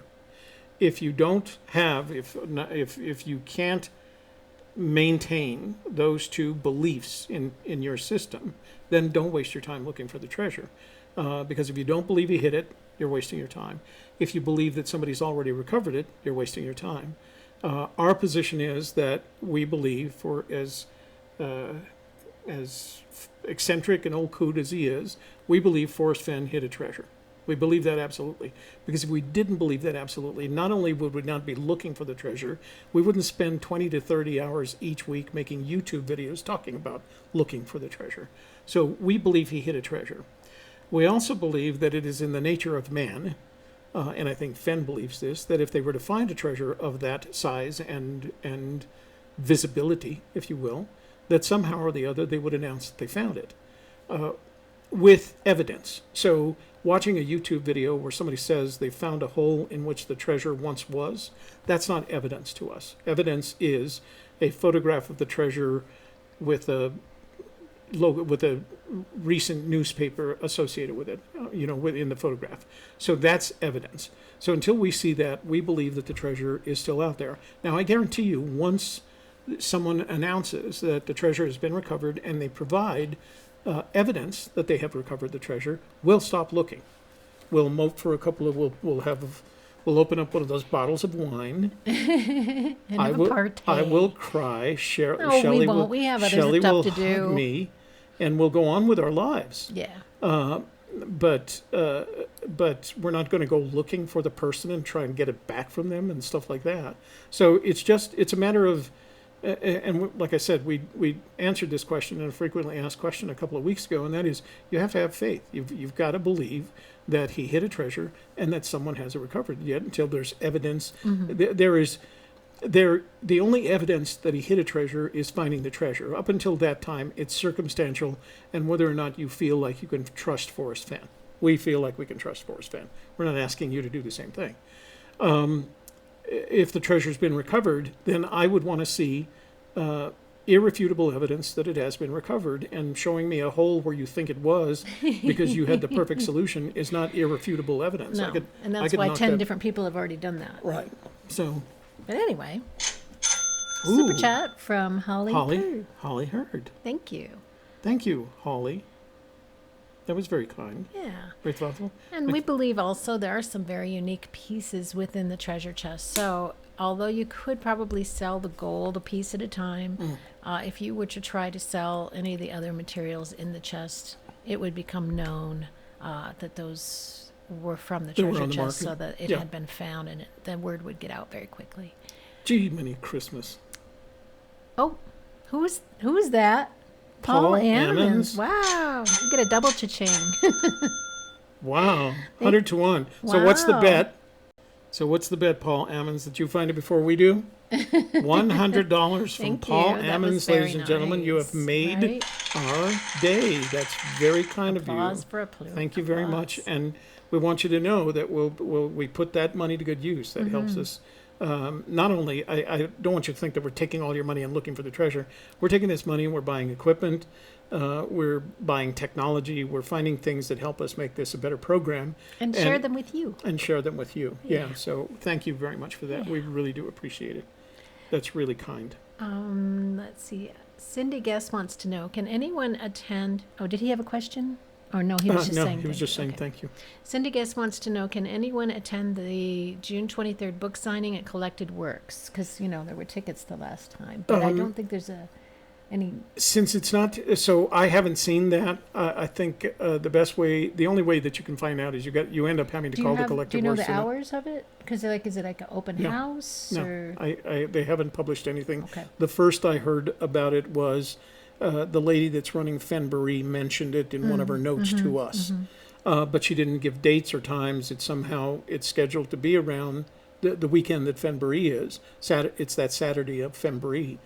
So it might be related, but there's been no other information. And generally speaking, honestly, the only time we've ever gotten information in advance of this stuff is we end up calling Collected Works. If we find, we'll post anything on the blog. Excuse me. We'll post anything that we find out on the blog. But I also think if you keep an eye out on fenbury.org, they're going to continue updating that as well. So we invited her to come on one of the shows so she can tell us about what's going on. It's getting closer here, so Okay. maybe she needs to do that. Jay Eberly. When we find a hint in The Thrill of the Chase, how do we use it to help solve a clue in the poem? It depends on the hint. Yeah. So that is something. So this is the struggle that every one of the searchers has, right? So the first part is identifying what you believe are hints. And then the second part of your struggle is connecting those hints to the clues. How do they apply to the clues? In the past, what we've done is we've always looked at them from a geographic perspective, right? So the only way to get closer to the treasure is by interpreting the clues in a way that gives you some sort of geographic realism. So we think the hints in the poem. So what's a good example? The hints in the book? I'm sorry, the hints in the book. So this is an example. This is not anything. I'm just going to use this as an example. And the reason I'm going to use it as an example is that I used it, right? I attempted this. So the first one that I used was the green olives thing, when he made a big deal about the green olives this and the green olives that. And so I started looking for Green Mountain, and sure enough, I found a green mountain within about 5 miles of where my primary search area was. Now, this is back in 2013. A second example is he talks about the amount of metal that's required to form a horseshoe. So I used that, and that became the horseshoe mine in the Cimarron Canyon.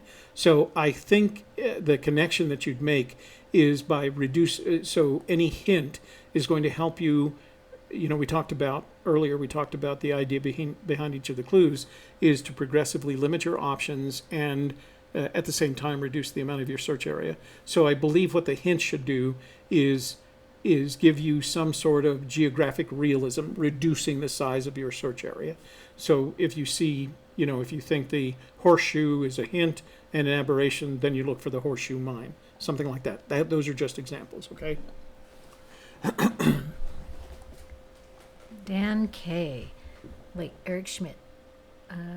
Eric Schmidt, are you still of the belief that the treasure was hidden 15 years after Forrest's cancer diagnosis? Yes. We have no reason to believe that it made any difference after that. When he published the book is different from when he says. Now, recently he started using the phrase, I was 79 or 80, or it was 2009, 2010, when he hit it, but he started using that consistently after we started questioning it. The reality of it, Eric, is that it doesn't make any difference. We believe that the treasure was hidden. Whether it was hidden in 2003, and he wanted to test the theory. We've talked about this. Why the DNA in the olive jar? The only reason you need the DNA in the olive jar is if you couldn't prove that the treasure chest was originally here, that there was some question of the title. The DNA validates that. Well, once the book was published, the DNA validation isn't required. You don't have to put the hairs in there, right? The point is, yes, we do believe it could have been, and I'm gonna qualify this. We do believe it could have been hidden as early as 2003, but we haven't been able to make that of some kind of benefit to our solution. We haven't had the impact. Shelley is always asking, so how does that get you closer to the treasure?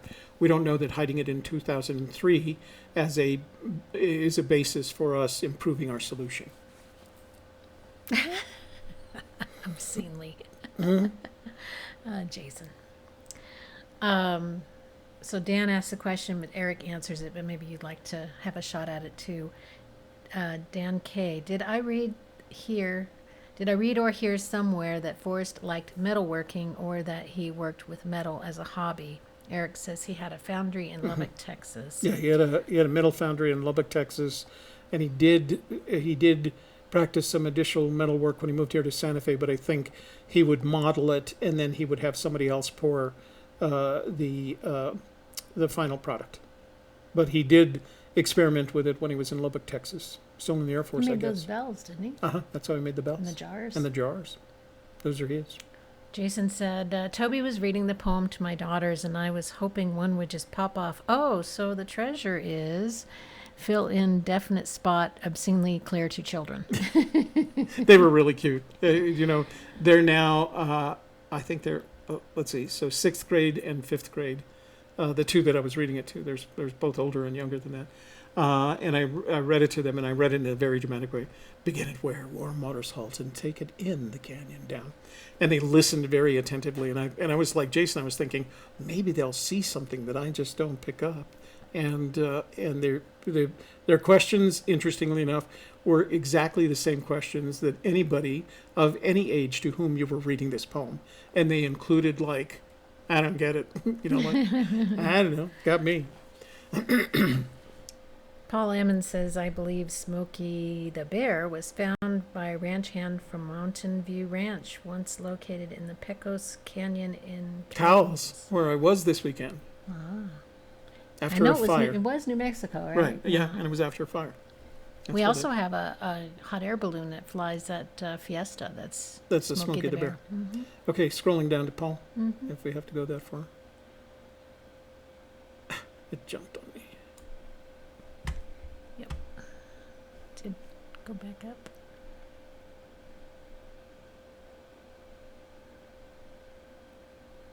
Let's see.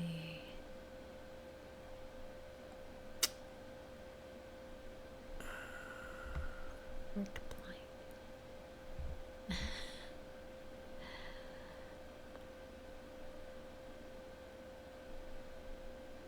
There we go. Okay, go. Is there any purpose hidden treasure hunts still? Are there any other purposely hidden treasures still in some? 1061, go to Mysterious Writings. I think she does a real good job of covering all the treasure hunts. We're very much focused on the Fenn treasure, so I don't have an answer for you. I don't know the answer to your question. Sometimes I put out things like the breakfast tea and bourbon and those stories I that need to do that. Cal Lazars gets into as well. Yeah, there are some. Hold it. I jumped out of that.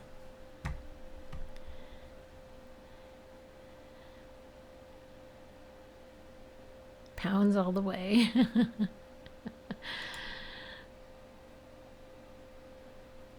Yes, but what do you do with a halfpenny?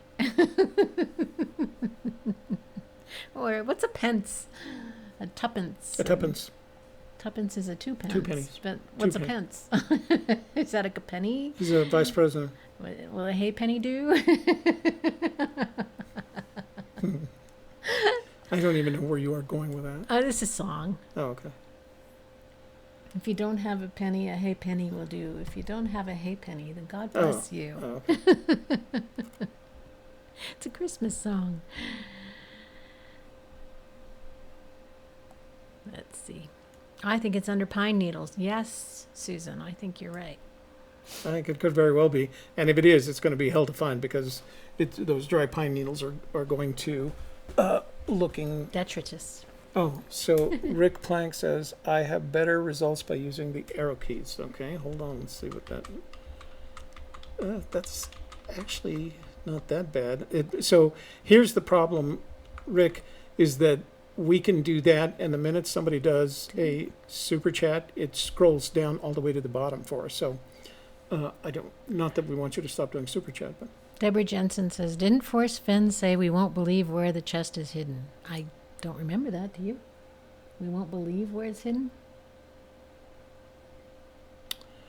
I don't remember him saying that. I don't, and I don't know why he would say that. You know, again, you're going to have to believe where the chest was hidden. Bear spray and lots of noise. Noise, yes, noise. Always good for most animals. Just make noise, unless that animal's hunting you, in which case, maybe not.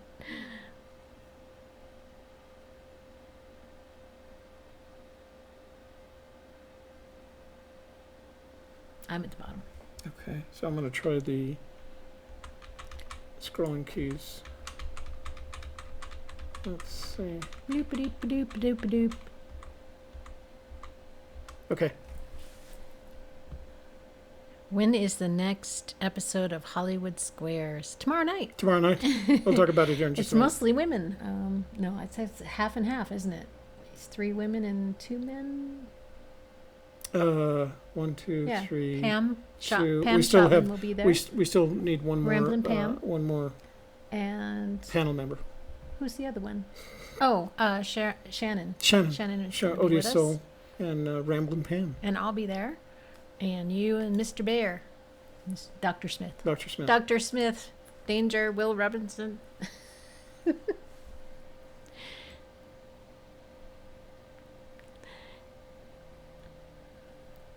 Paul Emmons, very generous. Yes. Jeremy Parnell. I think it's still very much Forrest Fenn's part of the story and will be as long as he's around. He can change the entire dynamic with a single statement. But would he? Yeah. Jeremy, that could very well be true. Our opinion is that it's not. Yeah. It's kind of like, I don't know.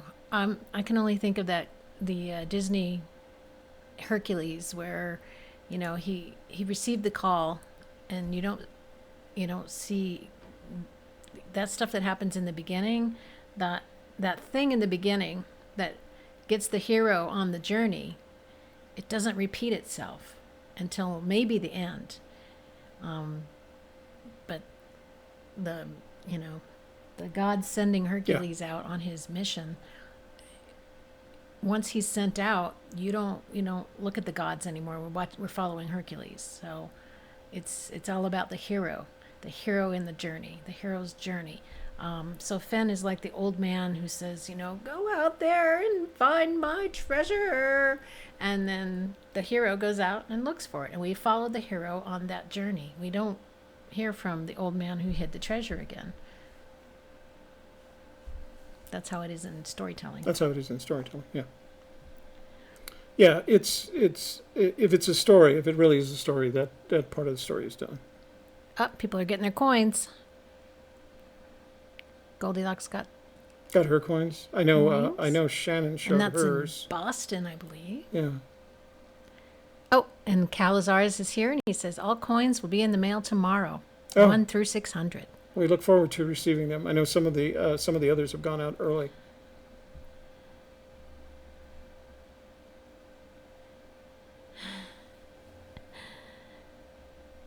Susan says, I think kids might have an advantage because they are learning about important literature for the first time. It's a possibility.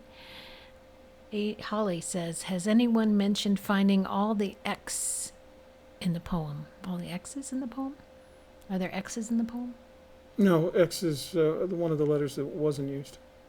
But maybe there's other, that he's talking about something more metaphorical. Holly. Oh, she is talking about something more metaphorical. AGK, yours are going out tomorrow. Yay, we look forward to receiving them because we've made promises, Mike. To share. We promised to share ours not only with our team but with our moderators, and then we're going to give away some of the coins that you're sending us. Why must I go? Troy says, the last time I went out there, I forgot the spray and left it in the car. Well, luckily, you were safe anyway. Yeah. Is it impossible to find the chest without the poem? I think he was asked that question, and as a matter of fact, what he said was, I think the question was, if I have the poem, can I find the chest? And it's 500 years from now, and all I have is the poem. Can I find the chest? And the answer was no. So one has to assume that if you don't have the poem either, then you can't find the treasure. Unless somehow you bought the property that it's on sometime in the future, and then you're starting to build on it, and you just happen to cross it. That would be the only way, and it's You've got to have a very small chance. in every treasure story. There's something that indicates where to look, right? So the reason this one crew from the Woods Oceanographic Institute stumbled on this one treasure thing was that they were doing something else. It was a stumbled on. And the reason it was a stumbled on is because nobody knew, there was no record of where this ship had been wrecked. They knew it was in the Atlantic, but they didn't know where.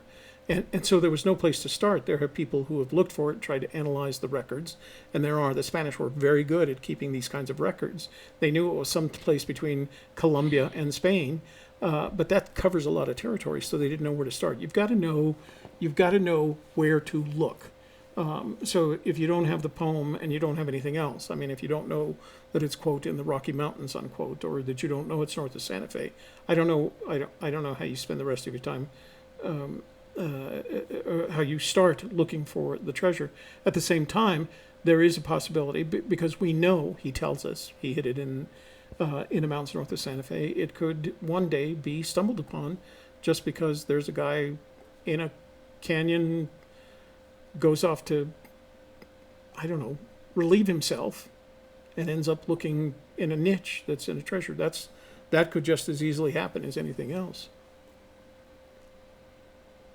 Mike, you don't have to. It looked like it was a big project. I know, just trying to get 3 packages out a week from our gifts. I know how difficult that is, so I don't envy you. And then he's swapping labels. Right, and then I'm still mixing up labels. So yeah, you don't have to apologize for getting them out late. We're all looking forward to them. We're glad that you did it. We're glad that it was that you decided on the project. We know it was a big step, and we're looking forward to receiving our coins. You guys who are talking about bears and bear behavior and stuff, make sure you're there tomorrow night with questions. This Dr. Smith seems very knowledgeable, and he seems like a really fun person. Yeah. So make sure you bring your questions to him. Yeah, and like I said, we're going to keep this. So generally, we talk with our guest, and then we change the subject and ask a question. We're going to stay on bears all night tomorrow night. To make sure everybody's questions are answered about them. It's not often that you get this level of expert on our panel session, so we want to make sure that we take advantage of him being there. So we have some questions. I know each of the panelists asked some questions, but we want to make sure that you get your questions answered as well. David Cooper says, I personally think Mr. Fenn has given enough hints and clues. Any more would spoil it for the people who have been there from the start. I don't think he's going to give any more. Yeah. When he said on Nightline, I'm done, I've said enough. That kind of is an nothing indication. more to say. That's an indication that he's not wanting to give out any more information. And that when there was a death last year, and the police chief was hounding him to give it up, he said, I'll give out more information. And it was more of the caveats of where not to go and what not to do. It wasn't wasn't so much a hint as just safety information. J. Eberly 4119 Brownfield Highway, Lubbock, Texas. Fenn Bronze Foundry and Gallery of Western Art, owned by Forrest Fenn, pre-Santa Fe. No, thanks for sharing the information. That was very kind of you. I don't see any connection to Jay. I don't see any connection to the solution. Yeah, I don't think it's a numbers thing. Yours are going out tomorrow. What's happening to Jason Hilgerson? He's going out. Oh, He said up here something about he didn't think he'd find it, but he's going to have fun with his daughter, father-daughter time. hey, that's the best way to do it. So Father's Day present. Oh, it's Father's Day this weekend? No. Oh. Just a little early. I mean, it's the middle of June. It's always like the third Sunday in June. I just need to know so I can harass my children. Well, it's like the third Sunday in June, Jason.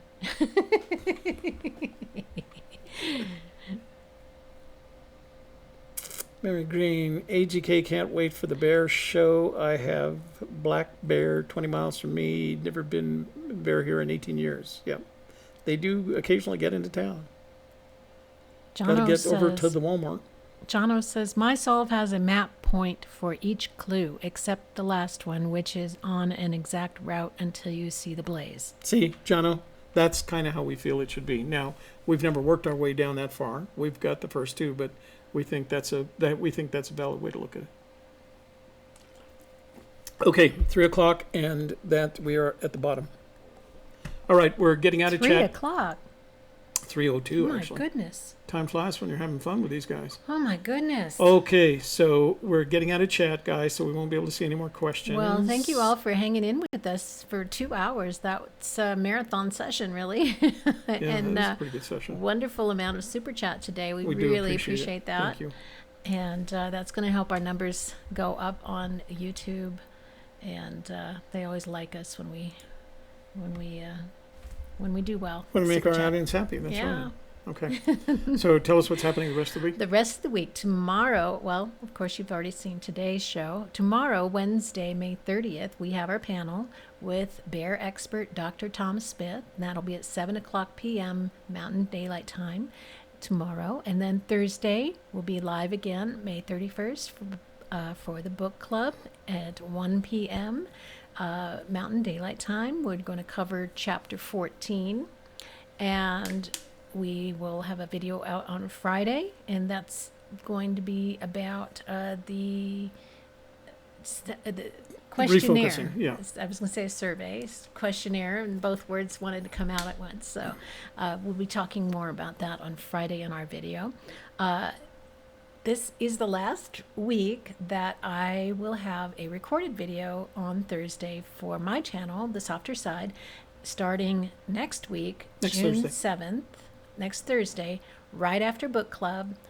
Toby and I will go live on my channel, and we'll be talking about relationships. So looking forward to that. And it's going to be my show, and Toby's going to have to sit there and be quiet while I talk. So that's pretty fun. And I hope that you guys will show up just to see if that can really happen. Can Toby be quiet for that long? I can be quiet for that long. So yeah, it's going to be Shelley's show, and I'm there as producer and technical director. So yes, but he's also going to play a part. So basically, we'll start with a presentation, and then we're going to do a little mock coaching session with Toby and I, which you'll get to watch, and then we'll go to the chat room and answer your questions there. Get to watch and make fun of if you want. Yeah, make poke fun. No, be nice. No. I say I'm We're gonna have to be nice. getting relationship, just like we are here. getting relationship advice from a guy who's been married as many times as I have is probably not a good idea. So. I disagree. All right. Okay, so Experience is a great teacher. Yeah. All right. So everybody give us a thumbs up, and you can do that right now. Click the little thumbs up. Boo boo. And ta-da. Oh. You know what else is coming up? Like our video, share it with your friends and family, subscribe and click on the bell for notifications, and we have a prize to give away. Okay, so Here we go. Here's what we're giving away today. We're giving away 3 things. We're giving I only have one more of the cookbook, so we're going to have to get some more. So we're giving away one of Jason's tin Christmas ornaments, a pajarito, a little bird. And then we're giving away one of Sean's laser cuts. This one is, of course, San Pascual, the patron saint of cooks and bakers and winemakers. And we're giving away a copy of Aunt Lucy's cookbook, Comidas de New Mexico. And I did the photography for this book back in the 70s. So we'll give away those 3 things, okay? So here's here is the question, or here's the, what's the correct word? Here's the problem that you have to solve. And I'm doing this in light of the fact that we celebrated Memorial Day this week. So in Vietnam, we lost over 58,000 men and women in that who sacrificed themselves for that war, and were not highly regarded for their effort. That was before a time where we learned to respect what the military was all about. And so some of us have all kinds of memories of that period. My memories have devolved down to the best memories. And one of the memories I had was of some friends that I lost in the 2 years that I was there. So here's your quest for today. I want you to find the names of the 3 friends that I lost while I was in Vietnam, and I want you to post those 3 names in their entirety to the last video in which Shelley and I discussed inflection points. Okay? And the first one to do that, according to Google, I'm sorry, according to YouTube. Not this video, but the other video we talked about inflection points. The other time, we have another video in which we discussed inflection points. So, so that's your challenge for today. Okay? That's quite the challenge. I wouldn't even know where to begin on that. Well, that's why it's a challenge. And Jason, you can't do this. Yeah. Oh, so any Not that previous he'd winners, need this. any previous winners of course, don't qualify. This is for new winners only. Okay. All right. Anything else? And every Memorial Day, remember why we have Memorial Day. That's it. Okay. Thank you so much for being here with us today, for all your questions and comments. And we hope to see you again tomorrow and Thursday on our live shows. For A Gypsy's Kiss, the vlog, I'm Shelley Carney. And I'm Toby Eunice. We'll see you tomorrow night when we talk about bears. Bye-bye. Or as Ryan used to say, bews.